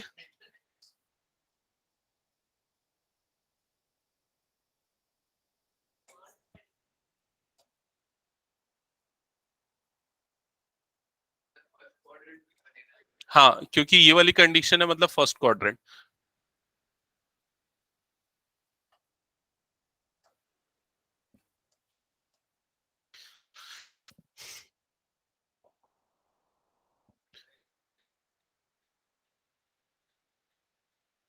ओके, फर्स्ट वाली लाइन के लिए ग्राफ प्लॉट करते हैं. क्या आ रहा है? एक्स इंटरसेप्ट वाला पॉइंट, वाई इंटरसेप्ट वाला पॉइंट 5 आ रहा है ना, आई थिंक +5 आएगा ना. वाई इंटरसेप्ट आएगा 0,5 वाई इंटरसेप्ट. एक्स इंटरसेप्ट क्या आ रहा है? -5/2. तो ये आ रहा है 5/2, 0. ठीक है, भले ये सेकेंड क्वाड्रेंट्स में आ जा रहा है ये वाला पॉइंट, सेकेंड थर्ड में, बट हम इसका जो भी graph as it is plot करेंगे.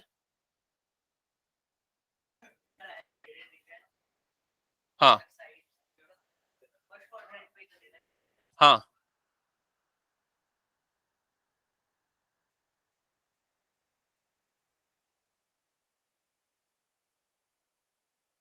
ये बना लिए यहां तक सबने.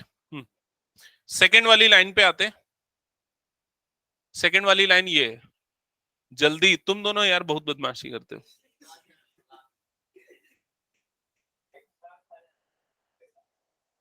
हाँ सॉल्व कर।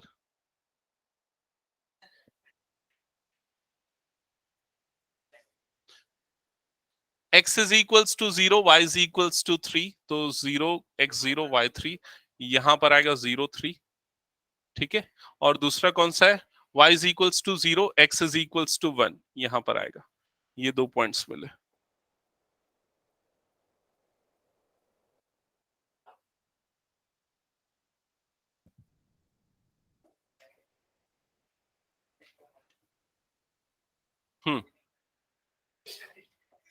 नेक्स्ट पॉइंट पे आते हैं, ये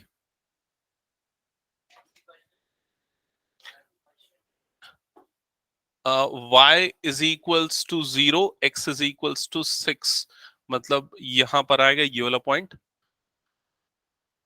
0,6, और y इज इक्वल्स टू 0, गलत लिखा क्या, ये वाला पॉइंट मैंने गलत, हाँ हाँ, y is equals x is equals to 0, -4 होगा ना वो तो,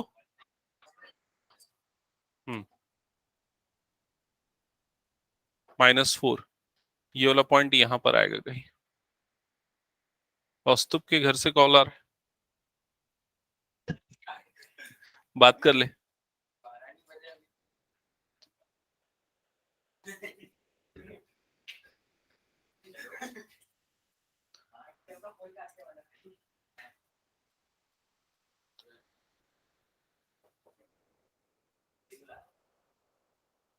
okay, x is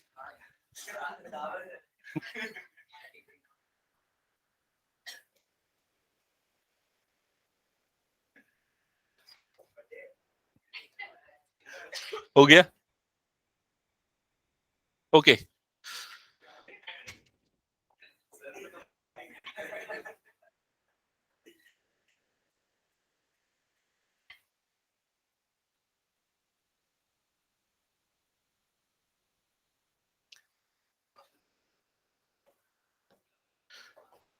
okay, check करो जल्दी, बना के यहां तक, ये आया, ग्राफ प्लॉट हुआ यहां तक, जाओ तुम लोग घर चले जाओ।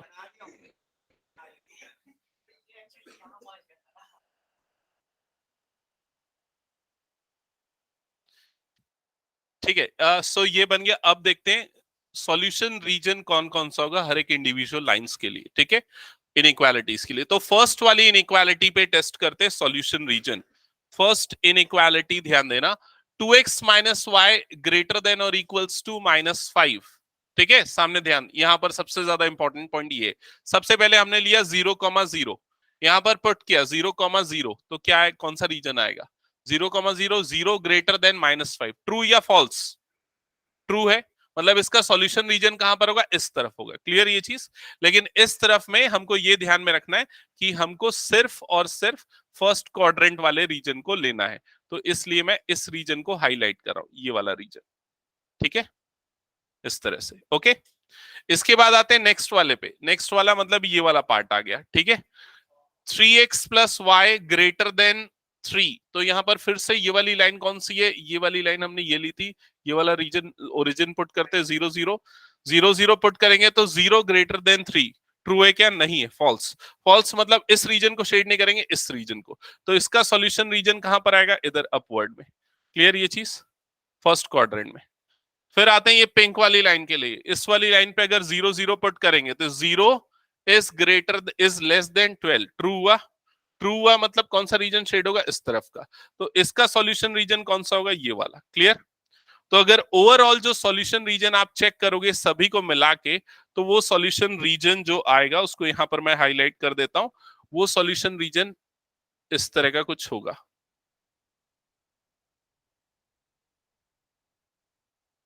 ये सॉल्यूशन रीजन होगा ओवरऑल। तो ये जो रीजन आपको दिख रहा है ये रीजन अनबाउंडेड रीजन है, क्लियर। लेकिन इसके कॉर्नर पॉइंट्स क्या क्या आ रहा है उनको देख लो, इसके कॉर्नर पॉइंट्स यहां पर हम हाईलाइट कर देते हैं। तो कॉर्नर पॉइंट्स आ रहे हैं, सबसे पहले ये वाला कॉर्नर पॉइंट ये है 6,0, ये वाला कॉर्नर पॉइंट जिसका कोऑर्डिनेट क्या है 1,0, ये वाला कॉर्नर पॉइंट उसका कोऑर्डिनेट क्या है 0,3, ये वाला कॉर्नर पॉइंट जिसका कोऑर्डिनेट क्या है 0,5। यहां तक क्लियर सबको? ऐसा क्वेश्चन हमने और थोड़ी देर पहले किया था। इसके बाद इन कॉर्नर पॉइंट्स को निकालने के बाद हम क्या करते हैं, मिनिमम वैल्यू चेक करेंगे z की टेबल फॉर्म करके कॉर्नर पॉइंट वाली। तो यहां पर इस तरह से टेबल बनाएंगे। सबसे फर्स्ट कॉलम रहेगा कॉर्नर पॉइंट, सेकेंड होगा z is equals to -50x plus 20y ना, -50x plus 20y। So first corner point, इसकी मार्किंग भी कर देते हैं A B C D। Corner point A coordinate क्या है 6,0, B कोऑर्डिनेट है 1,0, C कोऑर्डिनेट है 0,3, D कोऑर्डिनेट है 0,5। ठीक है, पुट करो वैल्यूज। इस पे कितना आ रहा है -300, सेकेंड वाले पे क्या आ रहा है -50, थर्ड वाले पे 60, फोर्थ वाले पे 100। ठीक है, तो मिनिमम कहां पर आ रहा है, मिनिमम जहां पर आ रहा है ये यहां पर मिनिमम आ रहा है। ठीक है, तो ये वाला पॉइंट कहां है उसको भी आइडेंटिफाई कर लेते हैं। ये वाला पॉइंट जिस जगह पे है वो ये है, ये वाला पॉइंट। ठीक है, तो ये मिनिमम हो भी सकता है नहीं भी हो सकता है। ये जो पॉइंट है ये मिनिमम वैल्यू दे भी सकता है या नहीं भी दे सकता। अब चेक करेंगे तो कैसे किया था पिछले क्वेश्चन में हमने। हाँ, पहले क्वेश्चन में फर्स्ट, इसके पहले जो इस तरह का क्वेश्चन था उसमें हमने क्या किया था, जो भी z है z उसको हमने क्या किया था less than this minimum value जो हमको मिली थी। तो क्या मिली थी हमको अभी मिनिमम वैल्यू -300। तो हम अपनी सर्च स्टार्ट करेंगे z लेस देन -300 के लिए। ठीक है, तो z लेस देन -300 और z की वैल्यू क्या है यहाँ पर -50x plus 20y less than -300। यहां से स्टार्ट करेंगे। क्लियर ये चीज? तो सबसे पहला पार्ट क्या होता है इसका सॉल्यूशन निकालने का, इसको इक्वल टू में बदला जाता है।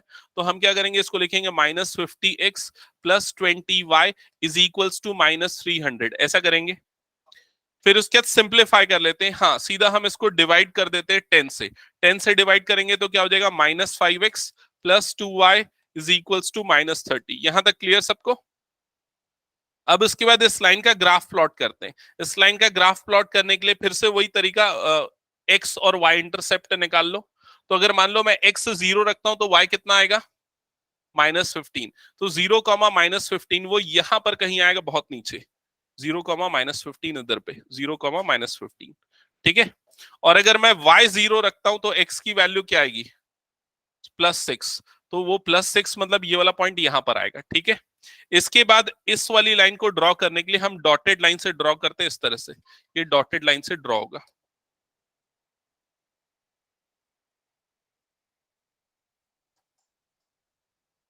ठीक है, तो ये जो डॉटेड लाइन बनी है, इस डॉटेड लाइन को देखना, ये आपके फिजिबल रीजन को, आपका जो फिजिबल रीजन है उसको दो पार्ट में डिवाइड कर रही है कि नहीं, कर रही है ना। ठीक है, तो इसका एक साइड इसका सॉल्यूशन होगा, दूसरा साइड नहीं होगा। ठीक है, अब यहां पर देखते हैं कि इसका सॉल्यूशन, ये जो डॉटेड लाइन बनी इसका सॉल्यूशन कौन सा है। तो उसके लिए वही तरीका 0 0 पुट करके चेक कर लो। किसमें पुट करेंगे, इनइक्वालिटी में। तो इस इनइक्वालिटी में हमने 0 0 पुट किया, तो 0 0 मतलब ये ओवरऑल क्या हो जाएगा 0 लेस देन -300, तो फॉल्स। मतलब डॉटेड लाइन का इस तरफ वाला रीजन सॉल्यूशन नहीं होगा। कौन सी तरफ वाला, इस तरफ वाला रीजन सॉल्यूशन होगा। ठीक है, अब जब हमने फिजिबल रीजन और इसका ओवरलैपिंग रीजन निकाला तो वो ओवरलैपिंग रीजन कुछ इस तरह से मिलेगा। ध्यान देना, ये वाला रीजन जो है ये आपका कौन सा है, ओवरलैपिंग रीजन। क्लियर? इस ओवरलैपिंग रीजन में हमने ये देखा कि कुछ वैल्यूज जो है वो लेस देन -300 वाली होंगी। कैसे, कौन सी होंगी, उसके लिए आप देखो यहां पर ये जो पिंक वाली जो लाइन है उसकी एक और बाउंड्री, उसका कोई भी एक पॉइंट सेलेक्ट करो, इस तरफ का कोई भी एक पॉइंट लो। जैसे मान लो मैं 8 लेता हूं, 8 0 नहीं ले सकते ना। मान लो मैं x की वैल्यू 8 लेता हूं तो y की वैल्यू क्या आएगी, पिंक वाली लाइन में x इज इक्वल्स टू 8 है तो y की वैल्यू क्या आएगी। इक्वेशन ये थी 2x - 3y is equals to 12, ये थी। x की जगह पे 8 डालेंगे तो 8 2 कितना हो जाएगा 16 -3y इज इक्वल्स टू 12, यही होगा। इधर जाएगा तो कितना आ जाएगा y इज इक्वल्स टू 4/3, ये आ जाएगा। तो हमने क्या डाला, x is equals to 8, y is equals to क्या आया 4/3। इस वैल्यू को आप इसमें पुट करके देखो, इसमें पुट करके देखो, तो आप z में जब ये पुट करोगे x की जगह पे क्या पुट करोगे 8, तो ये कितना हो जाएगा -50 इंटू 8 प्लस 20 इंटू 4/3। ठीक है, तो कितना हो जाएगा -50 इंटू 8 कितना आएगा -400, और ये कितना आ जाएगा +80/3, इतना ही आएगा। फर्दर सिंप्लीफाई करेंगे तो -400, इसका जो डिवीजन है ये कितना आएगा अप्रोक्सीमेटली बता दो, 26 पॉइंट समथिंग आएगा, 26.66 अप्रोक्सीमेटली, विच इज -374 समथिंग या 373 समथिंग, इतना ही आएगा। मतलब z की वैल्यू जो है और भी नेगेटिव है, -300 से भी छोटी वैल्यू जो है z की एग्जिस्ट करेगी, और वो कौन से रीजन में करेगी, इस वाले रीजन में। तो अब कौन से पॉइंट पे करेगी वो हम आइडेंटिफाई नहीं कर सकते। तो इस तरह के क्वेश्चंस में हम ये बोलेंगे कि optimum solution can not be obtained. Clear, ये आपका फाइनल आंसर होगा इसका। हाँ, समझ में आया ना ये क्वेश्चन? ये क्वेश्चन जो है मतलब इसका कोई ऑप्टिमम सॉल्यूशन नहीं है। ठीक है, ओके। किसी को कुछ डाउट इस क्वेश्चन में तो पूछ लो। ये क्वेश्चन जो है एक्चुअली मुझे इसके बाद कराना चाहिए था, जो एक और था ना जिसमें ऐसा ही वाला बना था, जिसमें क्या बना था, एक कॉमन पॉइंट आ गया था, लेकिन इसमें कॉमन पॉइंट एक नहीं है, बहुत सारे कॉमन पॉइंट है फिजिबल रीजन में और इस वाले रीजन में, इसलिए इसका सॉल्यूशन पॉसिबल नहीं होगा, ऑप्टिमम सॉल्यूशन पॉसिबल नहीं होगा। तो आप स्टेटमेंट इस तरह से लिख सकते हैं, no minimum value can be obtained for subject to the constraints, for subject to the given constraints। ठीक है, ये हो गया। ओके, नेक्स्ट इधर ध्यान देना, एक और क्वेश्चन ले रहा हूं। कहां है भाई तेरा क्वेश्चन, कहां पर है? ये हटा दो पूरा। ओके, एक लास्ट क्वेश्चन आप लोग सॉल्व करेंगे, फिर उसके बाद यहां पर मैं कुछ बच्चों को छुट्टी दे दूंगा। ओके, ये क्वेश्चन सॉल्व करना है, पहले मैं चेक करूंगा सबका, ठीक है, उसके बाद z is equals to,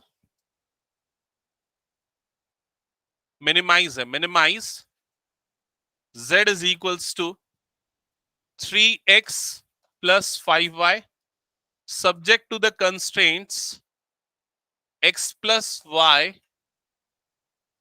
is equals to 6, x less than or equals to 4, y less than or equals to 5, x comma y greater than or equals to 0। ठीक है, ये ICSE की जो बुक है इसमें एग्जाम्पल 20 है, पेज नंबर 28.24। ठीक है, सॉल्व करो उसको, मैं नहीं जाने दूंगा, वो बता रहा हूं मैं। अभी मेरी 1:30 बजे तक क्लास है, मैं रोकूंगा दूसरे बच्चों की भी। हाँ, उसके बाद भी रुकवा दूंगा। चलो जल्दी सॉल्व करो उसको।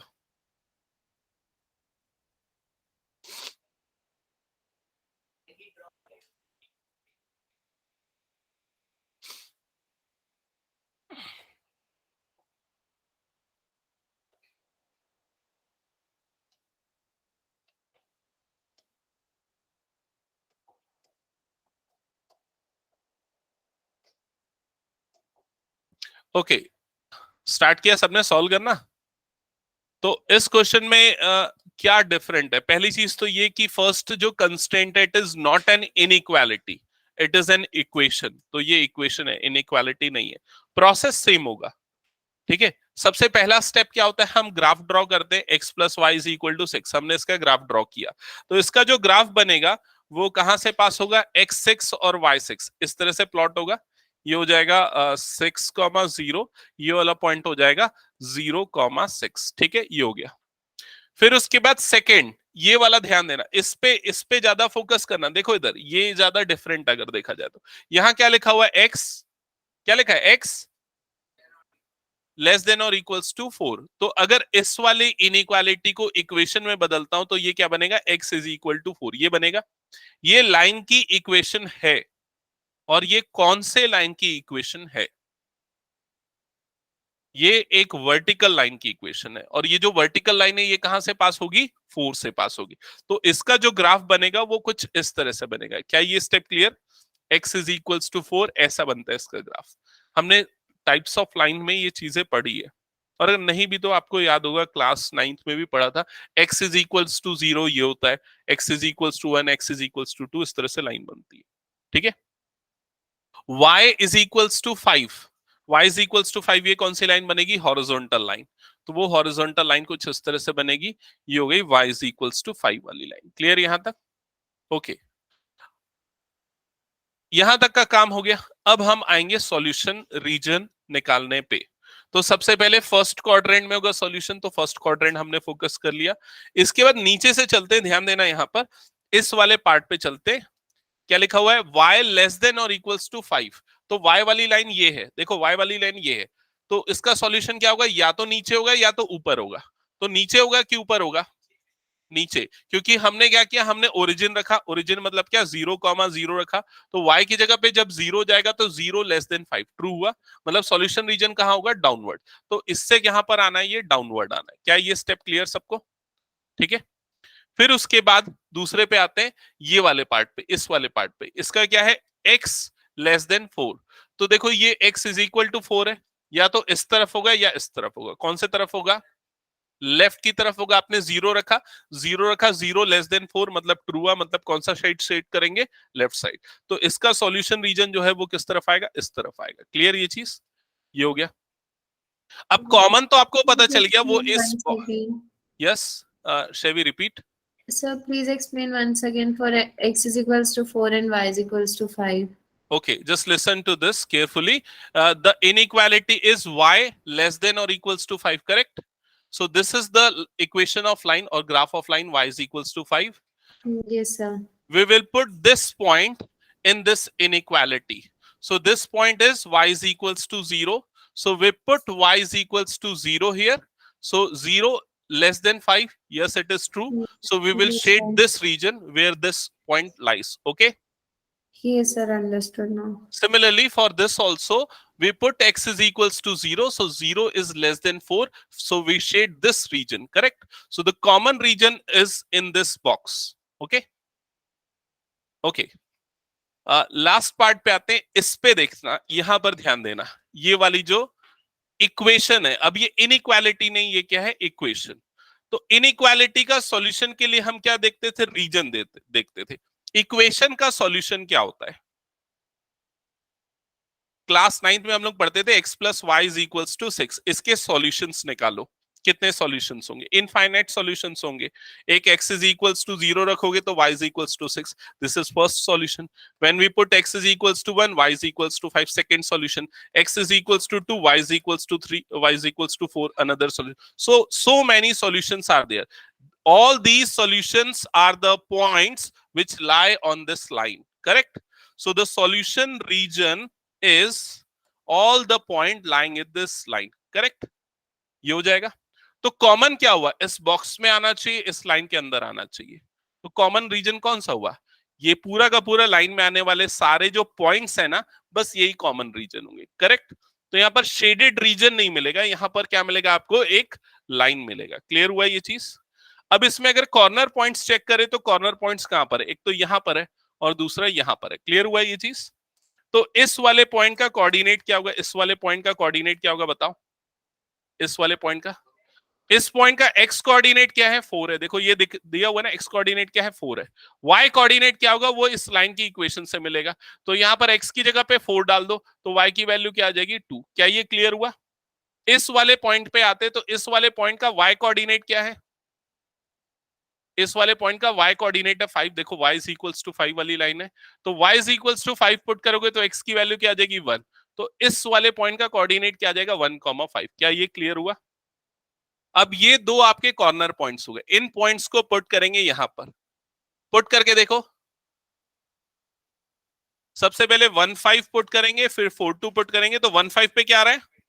28, और 4,2 पे क्या आ रहा है? 22। तो कौन सा मिनिमम होगा इसका? 4,2। ये इसका मिनिमम सॉल्यूशन होगा। क्लियर हुआ ये चीज? तो इस तरह से बनेगा। ये क्वेश्चन आप लोग चेक कर लेना। इसके बाद नेक्स्ट अब हम करेंगे वर्ड प्रॉब्लम्स। तो सीबीएसई के वो बच्चे जिनके में ये वाला टॉपिक नहीं है वर्ड प्रॉब्लम्स, वो जा सकते हैं। बाकी जो आईसीएसई अप्लाइड मैथ्स वाले बच्चे उनके में है ये टॉपिक, तो वो लोग कनेक्टेड रहेंगे। Sir, if we took that triangular region, so that will be incorrect. Yes, it will be incorrect because these points will not be the feasible region, because these, for example, if I consider this point, okay, so the coordinate of this point is 4,5, but this 4,5 does not satisfy this condition. Constraints are nothing but the conditions, okay? So this condition will be violated. That's why we will not consider any other point outside this line, okay? Yes, sir. अच्छा, तुम लोगों के में है, CG वालों के में पक्का नहीं है ना? ठीक है।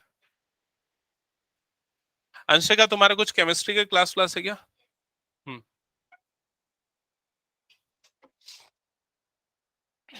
तुम लोग क्या एक्स्ट्रा पढ़ना चाह रहे हो? ठीक, ओके। प्राजक्ता, एक बार डोर क्लोज कर देना जाते से।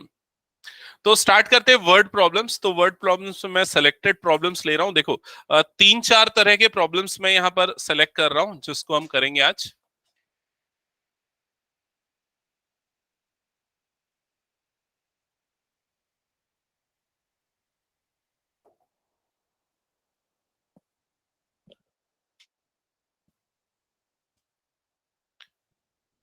Actually, the overall word problems are categorized in either 3 or 4 parts. First part is manufacturing problem. Second part is diet problem. Third one is transport problem. Okay, तो ये 3-4 problems 3-4 types में divided है. So let's see the first part, that is manufacturing problem. So manufacturing problem में पहले question ध्यान से समझना क्या लिखा हुआ है। अच्छा, इसमें क्या डिफरेंट रहेगा, इसमें ना आपको वो ऑब्जेक्टिव फंक्शन और कंस्ट्रेंट्स खुद से बनाने पड़े होंगे, क्वेश्चन में नहीं दिए होंगे। तो क्या लिखा है, a manufacturing company makes 2 models A and B of a product. तो मैन्युफैक्चरिंग कंपनी 2 मॉडल्स बनाती है। तो यहां मैं रफ में उनके कुछ इंपॉर्टेंट की पॉइंट्स लिखते चलता हूं। तो ये 2 मॉडल्स बना रही है, ए और B. Clear? Each piece of model A requires 9 labor hours for fabricating and 1 labor hour for finishing. अब जो मॉडल ए की मैन्युफैक्चरिंग के लिए 9 लेबर आवर्स चाहिए फैब्रिकेशन के लिए और 1 लेबर आवर चाहिए फिनिशिंग के लिए। तो मॉडल ए में आपको 2 टाइप की वर्किंग होती है, एक तो फैब्रिकेशन होता है, फर्स्ट पार्ट होता है फैब्रिकेशन, ठीक है, और दूसरा सेकेंड पार्ट होता है फिनिशिंग। क्लियर? फैब्रिकेशन के लिए कितने टाइम लगते हैं? फैब्रिकेशन के लिए कितने टाइम लगते हैं? 9 आवर्स। किसके लिए? मॉडल ए की बारे में बात कर रहे हैं। फिनिशिंग के लिए कितने टाइम लगते हैं? 1 आवर। क्लियर यहां तक का स्टेप? तो ऐसा करके ना एक डेटा को प्रॉपर्ली अरेंज करना पड़ेगा आपको। इसके बाद लिखा है each piece of model B requires 12 labour hour for fabricating. तो मॉडल बी के लिए फैब्रिकेशन के लिए कितने लेबर आवर लग रहे हैं? 12 and 3 labour hour for finishing. तो मॉडल बी की फिनिशिंग के लिए कितने लेबर आवर लग रहे हैं? 3। क्लियर यहां तक? तो ये हमने इस तरह से डेटा पूरा अरेंज कर दिया। अब इसके बाद इसके क्वेश्चंस काफी बड़े होते हैं, तो केयरफुल एकदम ध्यान देना। For fabricating and finishing maximum labour hours available is 180 and 30 respectively. अब इस लाइन का मतलब बताओ क्या लिखा है? फैब्रिकेटिंग के लिए मैक्सिमम कितने लेबर्स आर अवेलेबल हैं? 180। और फिनिशिंग के लिए कितने मैक्सिमम लेबर आर अवेलेबल है? 30। ये मैक्सिमम टाइम अवेलेबिलिटी है दोनों पर्टिकुलर केसेस में। क्लियर? आगे लिखा है the company makes a profit of ₹18,000 on each piece of model A. तो मॉडल ए का यहां पर आपको प्रॉफिट दे दिया है। तो मॉडल ए का एक पार्ट सेल करने में उसको कितने का प्रॉफिट होता है? ₹8,000 का उसको पर मॉडल पर प्रोडक्ट का प्रॉफिट होता है। और मॉडल बी पे कितना प्रॉफिट होता है वो भी लिखा हुआ है, कितना है? ₹12,000। तो ₹12,000 उसका मॉडल बी का प्रॉफिट है। क्लियर यहां तक? लिखा है how many pieces of model A and B should be manufactured. मतलब मॉडल ए कितना बनाना चाहिए, मॉडल बी कितना बनाना चाहिए?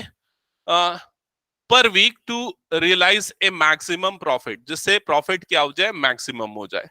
ठीक है, और बोल रहा है मैक्सिमम प्रॉफिट पर वीक क्या होगा। तो अब यहां पर पूरे क्वेश्चन और डेटा को पढ़ने के बाद आपको दो चीजें फॉर्मुलेट करनी पड़ेगी। पहला तो ये कि आपको किसको मैक्सिमाइज या मिनिमाइज करना है, मतलब आपका ऑब्जेक्टिव फंक्शन क्या है। तो ऑब्जेक्टिव फंक्शन क्या है, आपको किसको मैक्सिमाइज या मिनिमाइज करना है। देखो पढ़ो इसमें क्या लिखा है, मैक्सिमम प्रॉफिट। तो आपको क्या मैक्सिमाइज करना है, प्रॉफिट को। तो प्रॉफिट आपका मैक्सिमम फंक्शन होगा।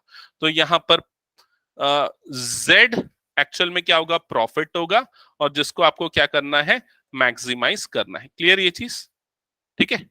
अब प्रॉफिट किसके ऊपर डिपेंड करेगा, हम कितने कितने प्रोडक्ट ए के सेल कर रहे हैं और कितने प्रोडक्ट बी के सेल कर रहे हैं। क्लियर ये चीज। मान लेते हैं हम ये जो ए है उसके एक्स प्रोडक्ट सेल कर रहे हैं और बी जो है वो उसके वाई प्रोडक्ट सेल कर रहे हैं। ठीक है, तो ए से हमको कितना प्रॉफिट हो जाएगा, 8000x। बी से हमको कितना प्रॉफिट हो जाएगा, 12,000y। तो जो हमारा टोटल प्रॉफिट होगा z, that is equals to 8000x plus 12,000y। यहां तक क्लियर सबको, ये होगा हमारा टोटल प्रॉफिट। ओके, तो ये बन गया, क्या बन गया, ये हमारा ऑब्जेक्टिव फंक्शन। तो यहां पर बन गया हमारा ऑब्जेक्टिव फंक्शन। अब आते हैं कंस्ट्रेंट्स पे। तो कंस्ट्रेंट्स के लिए देखो यहां पर हमने ऑलरेडी लिख रखा था, ये सारे हमारे कंस्ट्रेंट्स है, ये हमारे कंस्ट्रेंट्स है। तो फर्स्ट कंस्ट्रेंट क्या बोलता है कि फैब्रिकेटिंग के लिए 9 आवर्स ए को लगते हैं, 12 आवर्स बी को लगते हैं। मैक्सिमम अवेलेबिलिटी ऑफ आवर्स कितना है, 180। तो अगर मान लो हम एक्स मॉडल इसका बना रहे हैं ए का, तो उसके लिए कितना टाइम लग जाएगा फैब्रिकेशन में, 9x का टाइम लग जाएगा। और y मॉडल इसका बना रहे हैं तो फैब्रिकेशन पे कितना टाइम लग जाएगा, 12y। तो ये बन गया 9x प्लस 12y। अगर हम इतने इतने मॉडल बना रहे हैं, प्रोडक्ट बना रहे हैं, तो इतना हमको आर्स लगेंगे फैब्रिकेशन के लिए। और ये जो आर है ये क्या, ये मैक्सिमम कितना हो सकता है, 180। It means this value should be less than और इक्वल्स टू 180। क्या ये समझ में आया, ये बन गया हमारा first constraint. Clear. Second constraint के लिए यहां पर आते हैं, फिनिशिंग के लिए इतने इतने टाइम लगने।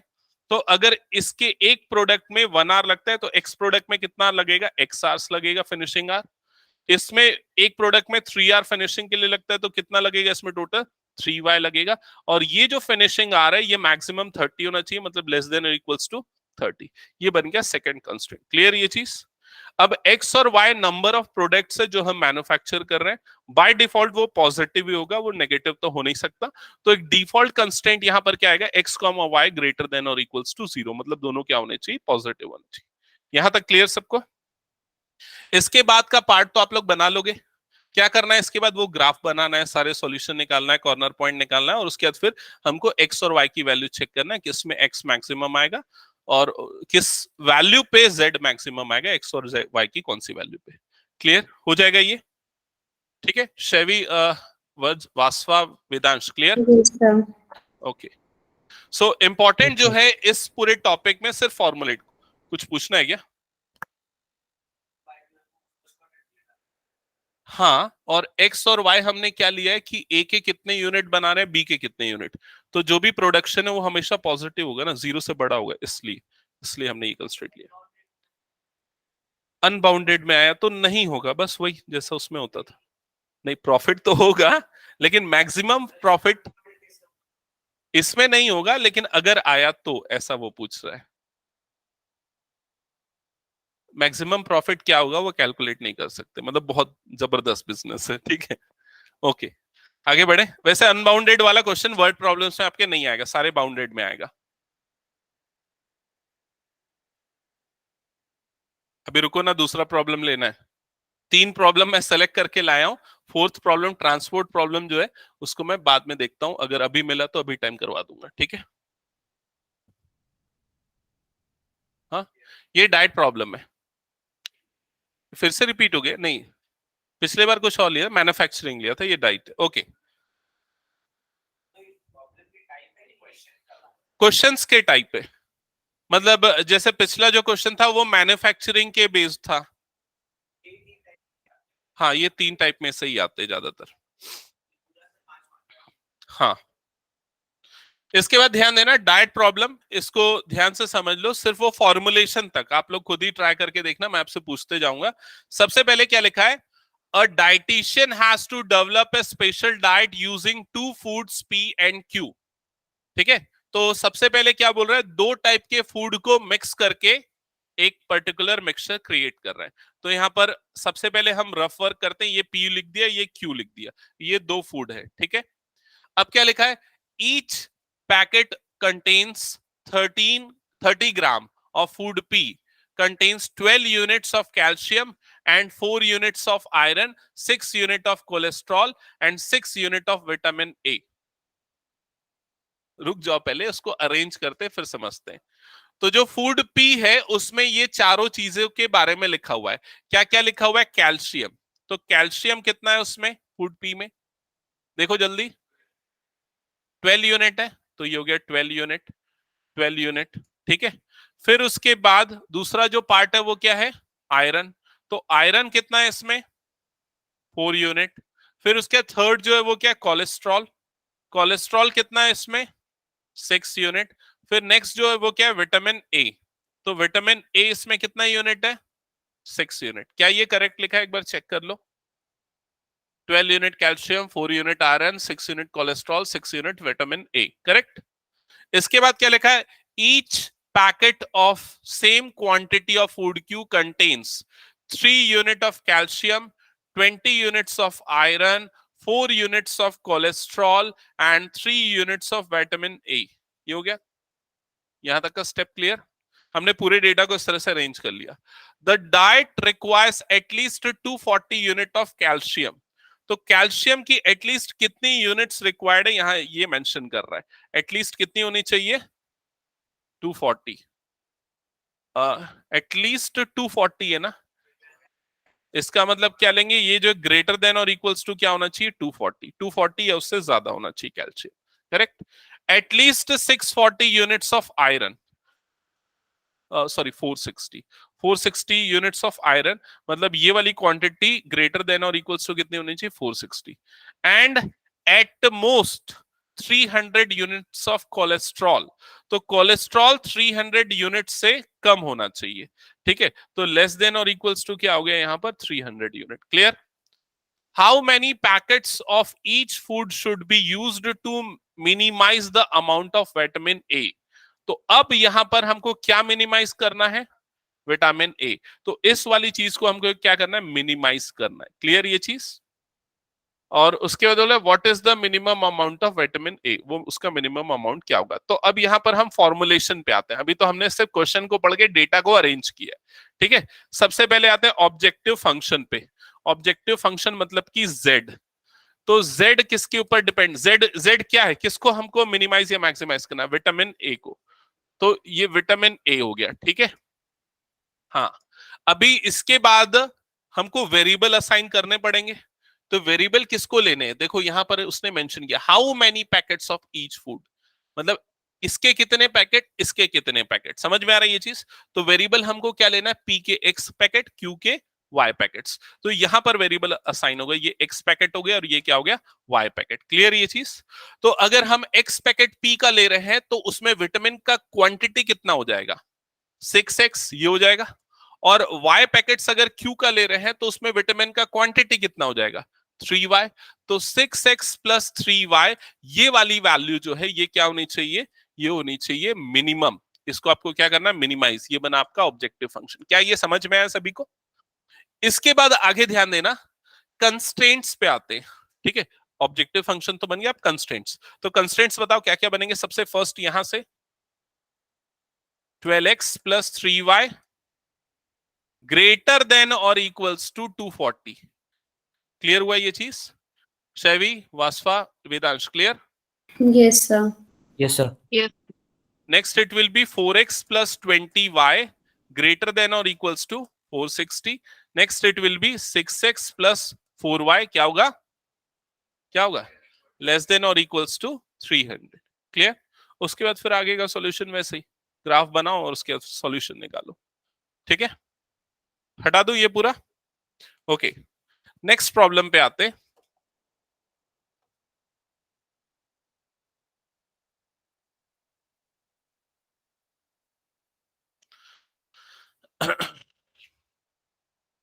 ये फिर से एक डाइट प्रॉब्लम है एक्चुअली, मैन्युफैक्चरिंग प्रॉब्लम का मैंने स्क्रीनशॉट नहीं डाला है, सॉरी ट्रांसपोर्ट प्रॉब्लम का नहीं डाला है। तो ये वाला बना लोगे क्या? ठीक है, ट्रांसपोर्ट प्रॉब्लम ले लेता हूं फिर मैं। ओके, ट्रांसपोर्ट प्रॉब्लम थोड़ा सा मुझे स्टेटमेंट रीड करना पड़ेगा एक्चुअली, इसमें है नहीं, तो मैं यहाँ पर रीड कर लेता हूँ स्टेटमेंट, आप लोग लिख लेना उसको, ठीक है? आपकी तुम लोगों की बुक में है, अप्लाइड मैथ्स वालों की, पेज नंबर है 728। हाँ, पेज 728 अप्लाइड मैथ्स की बुक में, ठीक है, एमएल अग्रवाल। हाँ, किसमें? उसमें भी होगा, हाँ उसमें भी है, उसमें भी है क्या? 121 बता दूं बोल रहे? हाँ बता दे, तो एक क्वेश्चन इसमें से, उसमें भी वो ट्रांसपोर्ट ही है क्या? पहले देख लेना, ये मिल जाएगा, ये सीबीएसई की भी बुक में अवेलेबल होगा। ये एमएल अग्रवाल तेरी भी है क्या? लेकिन ये दूसरी एमएल अग्रवाल है, लुक की वाली अप्लाइड मैथ्स की एमएल अग्रवाल है।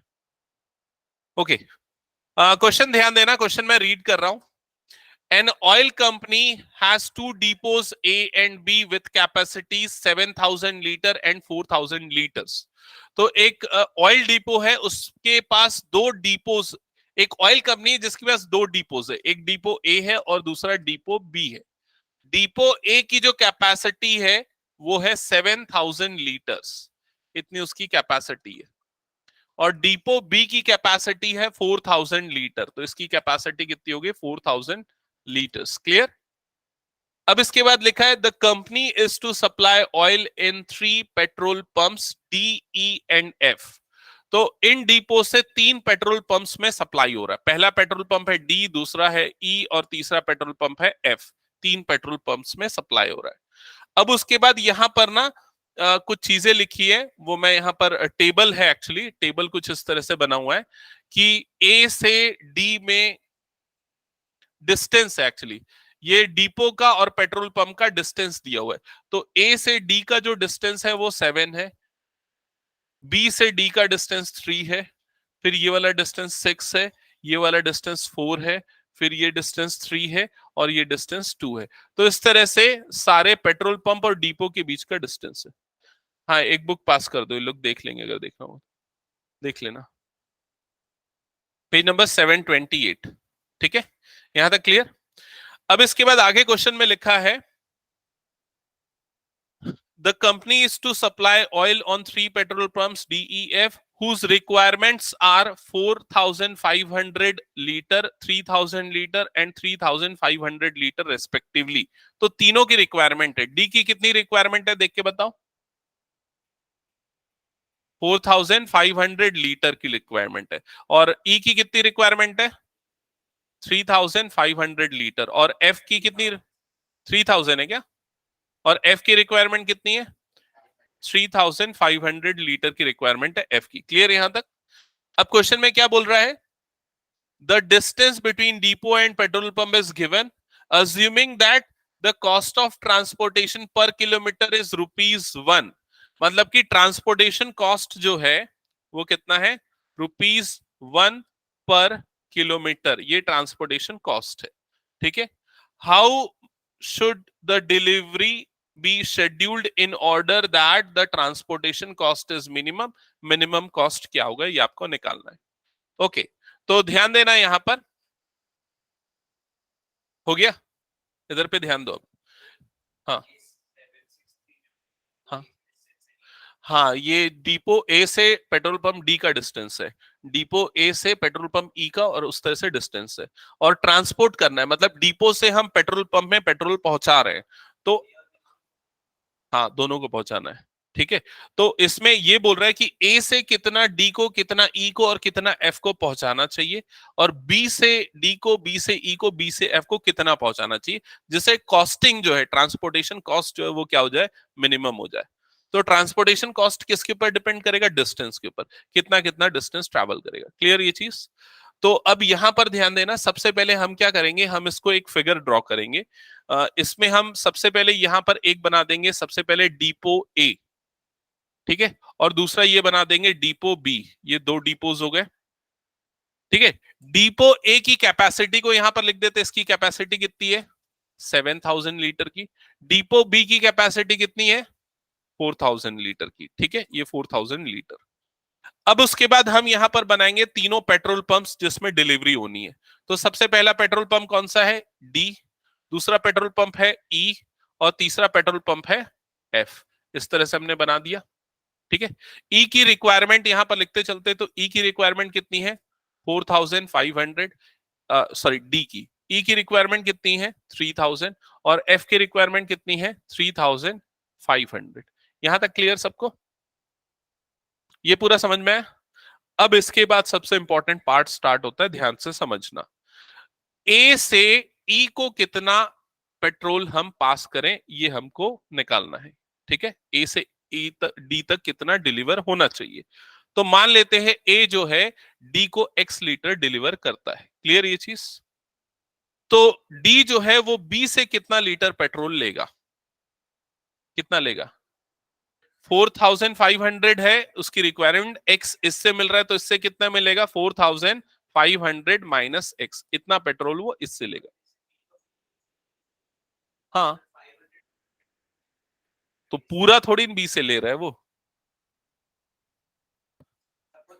हमको ऐसा लेना है कि ट्रांसपोर्टेशन कॉस्ट मिनिमम हो, उसके हिसाब से हमने लिया। हमको पता नहीं ना कि कितना इससे लेना चाहिए कितना इससे लेना चाहिए, तो हमने मान लिया कि x यूनिट इससे ले रहा है तो बाकी यूनिट वो इससे ले रहा है।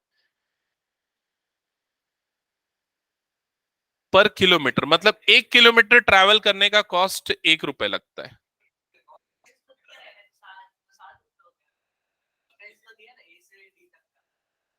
हाँ, लेकिन क्वेश्चन में क्या बोला उसने कि कितने लीटर ये इसको देगा वो हमको निकालना है। एक मिनट, ये सही बोल रहा है शायद, कॉस्ट पर किलोमीटर इज ₹1 पर लीटर। हाँ, ₹1 पर लीटर, पर लीटर, ये पर लीटर है, सही बोल रहा है। मतलब 1 लीटर को ट्रांसफर करने का जो कॉस्ट है वो 1 रुपए है। ठीक है, 1 लीटर ट्रांसपोर्ट करने का कॉस्ट 1 रुपए ये बोल रहा है। ठीक है, तो x लीटर यहां ट्रांसपोर्ट कर रहे हैं तो कितना कॉस्ट लगेगा इसका ट्रांसपोर्टेशन का, x रुपीस लगेगा, ऐसा स्टेटमेंट है। यहां से इतना पार्ट ट्रांसफर हो रहा है तो टोटल कॉस्ट कितना लगेगा। क्लियर। अब a से e जो सप्लाई करेगा वो कॉस्ट हम कंसीडर कर लेते हैं y। तो b से e कितना ट्रांसफर होगा 3000 माइनस y। क्लियर हुआ ये स्टेप। अब a से f कितना ट्रांसफर करेगा, z नहीं करेंगे, z करने पे 3 वेरिएबल बन जाएंगे और उसका ग्राफ नहीं प्लॉट कर सकते। इसलिए हम क्या करेंगे, इन दोनों को इतना इतना कर रहा है तो रिमेनिंग इसको करेगा, तो कितना करेगा 7000 माइनस x माइनस y, इतना पोर्शन वो इसको ट्रांसफर करेगा। क्लियर हुआ ये चीज। तो ये जो है कितना पोर्शन f जो है कितना पोर्शन इससे लेगा 3500 minus 7000 minus x minus y। तो जब ब्रैकेट ओपन करोगे तो ये क्या बन जाएगा x प्लस वाई बन जाएगा, पॉजिटिव हो जाएगा x और y, और ये कितना आ जाएगा -3500। क्लियर हुआ यहां तक का स्टेप। तो हमने ये पूरा कैलकुलेशन कर लिया कि कितना कितना फिल होना है, ट्रांसफर होना है। अब इसके बाद आते हैं ऑब्जेक्टिव फंक्शन के फॉर्मुलेशन पे। ऑब्जेक्टिव फंक्शन हमारा क्या है कि हमारा डिस्टेंस ट्रैवल क्या होना चाहिए, मिनिमम होना चाहिए। क्लियर ये चीज। तो यहां पर ये एक मिनट, ये टेबल में क्या दिया हुआ है, टेबल में दिया हुआ है डिस्टेंस इन किलोमीटर। ओके, तो यहां पर क्या दिया हुआ है, ये 7 किलोमीटर का जो डिस्टेंस है ए से डी का। क्लियर ये चीज। तो अगर ए से डी तक वो ट्रांसफर कर रहा है x लीटर, तो उसका जो टोटल कॉस्टिंग होगा वो कितना हो जाएगा 7x रुपीस का हो जाएगा। क्लियर हुआ ये चीज। अगर वो ए से ई तक 6 किलोमीटर का डिस्टेंस है ए से ई का, तो ए से ई वो कितना ट्रांसफर कर रहा है y यूनिट कर रहा है, तो ये कितना हो जाएगा 6y। इसका ट्रांसपोर्टेशन कॉस्ट कितना हो जाएगा 6y। मैं यहां पर क्या निकाल रहा हूं, ट्रांसपोर्टेशन कॉस्ट निकाल रहा हूं। अब उसके बाद ए से एफ तक वो कितना डिस्टेंस है 3 किलोमीटर का, तो ए से एफ का जो ट्रांसपोर्टेशन कॉस्ट है वो कितना हो जाएगा 3 टाइम्स ये वाला अमाउंट, ये हो जाएगा उसका ट्रांसपोर्टेशन कॉस्ट। क्या ये समझ में आया सभी को। हमने ट्रांसपोर्टेशन कॉस्ट निकाल लिए ए से बाकी तीनों डिपोज के। अब आते हैं बी से बाकी सारे पेट्रोल पंप के ट्रांसपोर्टेशन कॉस्ट। तो देखो यहां पर कितना यूनिट हो रहा था, इतना यूनिट, उसको किससे मल्टीप्लाई कर देंगे, 3 से। तो 3 टाइम्स कितना हो जाएगा, ये 4500 माइनस एक्स। ये वाला ट्रांसपोर्टेशन कॉस्ट कितना हो जाएगा, 4 टाइम्स दिस अमाउंट। ये वाला ट्रांसपोर्टेशन कॉस्ट कितना हो जाएगा, 2 टाइम्स दिस अमाउंट। क्लियर हुआ ये चीज, ये ट्रांसपोर्टेशन कॉस्ट निकल गए ओवरऑल। ठीक है, अब इस ट्रांसपोर्टेशन कॉस्ट को हमको क्या करना है, मिनिमाइज करना है। तो ध्यान से समझना, ट्रांसपोर्टेशन कॉस्ट को हम ले लेते हैं z।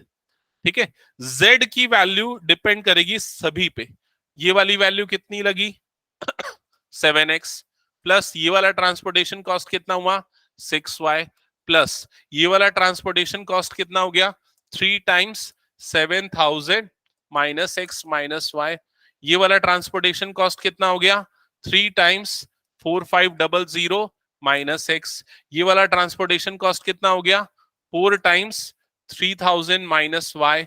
लास्ट वाला ट्रांसपोर्टेशन कॉस्ट कितना हो जाएगा 2 times x plus y minus 3500। क्या ये समझ में आया, ये टोटल ट्रांसपोर्टेशन कॉस्ट है। इसको फर्दर सिंप्लीफाई करेंगे, क्या आएगा सिंप्लीफिकेशन के बाद इक्वेशन लंबा तो आएगा, क्या आएगा कैलकुलेट करते हैं। पहले x को देखते हैं 7x, फिर इधर पे ये क्या हो जाएगा माइनस 3x, मतलब कितना हो जाएगा 4x, फिर उसके बाद माइनस 3x मतलब कितना हो जाएगा x, फिर उसके बाद plus 2x, x plus 2x मतलब क्या हो जाएगा 3x, तो ये हो जाएगा 3x। फिर y को देखते हैं 6y, फिर ये क्या हो जाएगा माइनस 3y मतलब क्या हो जाएगा 3y, और फिर उसके बाद ये माइनस 4y मतलब कितना हो जाएगा माइनस y प्लस 2y, तो क्या आ जाएगा y, तो 3x प्लस y ये आ जाएगा। अब नंबर्स को चेक करते हैं क्या क्या आने वाला है। 7 3 21, तो ये आ गया 21,000। फिर उसके बाद ये कितना हो जाएगा 45 इंटू 3 प्लस 13500। ठीक है, फिर ये कितना हो जाएगा प्लस 12,000।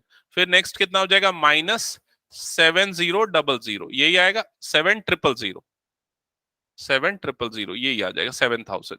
अब ओवरऑल सिंप्लीफाई करो, क्या आ जाएगा 3x प्लस वाई प्लस 21, कितना आएगा, इन सबको सिंप्लीफाई करके बताओ क्या आ रहा है।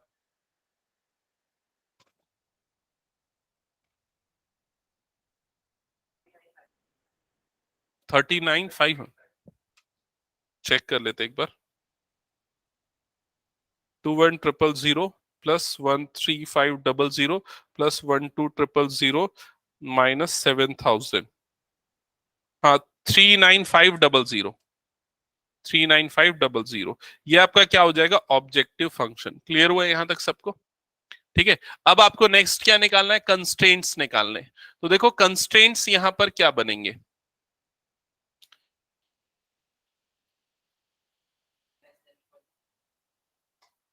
क्या बोल रहे हैं,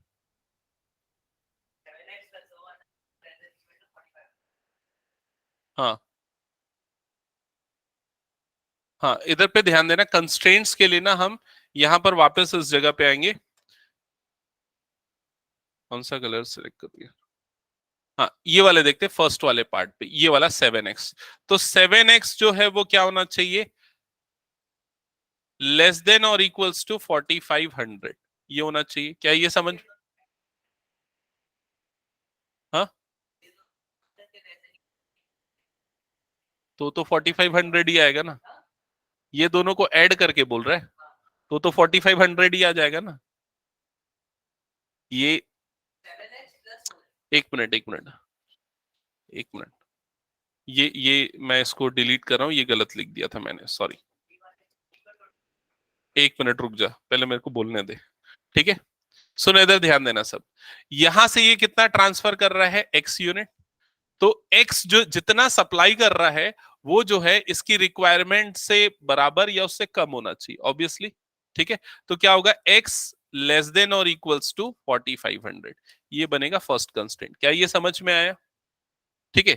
सेकेंड कंस्ट्रेंट देखो, यहां से ये वाला कंस्ट्रेंट हो जाएगा, इस कंस्ट्रेंट्स के अकॉर्डिंग क्या हो जाएगा, ये जो सप्लाई कर रहा है मतलब कि 4500 minus x, this should be less than और इक्वल्स टू 4500, ऐसा हो जाएगा। क्या ये समझ में आया, इसको जब ये वाले को जब सॉल्व करोगे ना तो आपको ऐसा मिलेगा x ग्रेटर देन और इक्वल्स टू 0, ये मिल जाएगा एक्सप्रेशन। ये वाला तो डायरेक्टली आ चुका था, ये वाले को सॉल्व करने पे ऐसा आएगा। तो ये दो कंस्ट्रेंट्स आपको मिल गए, क्या ये समझ में आया? अब आते हैं आगे इस वाले पार्ट पे। इस वाले पार्ट पे तो ये कितना सप्लाई कर रहा है, सेकंड वाले पार्ट पे देखो ये कितना सप्लाई कर रहा है, y, इसकी रिक्वायरमेंट कितनी है 3000। तो यहां पर क्या हो जाएगा इस कंस्ट्रेंट के हिसाब से, y should be less than और इक्वल्स टू 3000। जो सप्लाइड है वो रिक्वायरमेंट से कम या उसके बराबर होना चाहिए। और दूसरा ये वाली भी क्वांटिटी क्या होनी चाहिए, लेस देन 3000। तो उसको सॉल्व करोगे तो y ग्रेटर देन और इक्वल्स टू क्या आ जाएगा, 0। ये सेकंड कंस्ट्रेंट हो जाएगा। यहां तक समझ में आया? अब लास्ट कंस्ट्रेंट जो है वही सबसे इंपॉर्टेंट होगा। उसमें हम क्या करेंगे, ये वाली जो क्वांटिटी है, देखो ये वाली क्वांटिटी कितनी आई थी हमारे पास, 7000 माइनस एक्स माइनस वाई। ये जो सप्लाई है this should be less than और इक्वल्स टू कितना हो जाएगा, ये 3500। ठीक है, इसको सिंप्लीफाई करते हैं, 3500 इधर, एक्स माइनस वाई उधर, तो इधर पे क्या बच जाएगा 3500 लेस देन और इक्वल्स टू क्या हो जाएगा, एक्स प्लस वाई। तो ये नेक्स्ट कंस्ट्रेंट बन जाएगा। क्लियर हुआ ये चीज?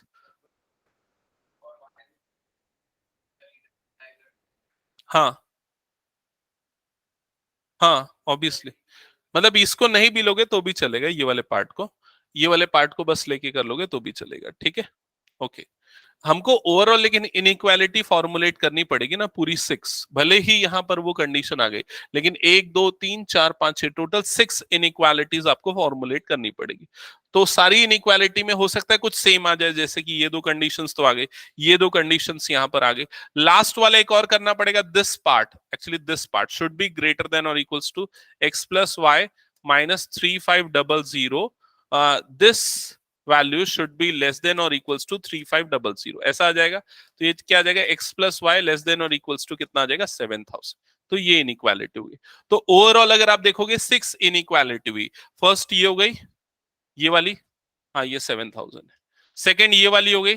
थर्ड और फोर्थ तो एक्स और वाई ग्रेटर देन और equals to 0, obvious inequality. Fifth ये और सिक्स्थ ये, टोटल 6 इनइक्वालिटीज हो गई। अब आप उसका पूरा ग्राफ प्लॉट करोगे जैसे सॉल्यूशन करते थे और फाइनली आंसर निकाल। समझ गए ये? ट्रांसपोर्ट प्रॉब्लम तो यूजुअली नहीं आता है, कम चांसेस रहते हैं।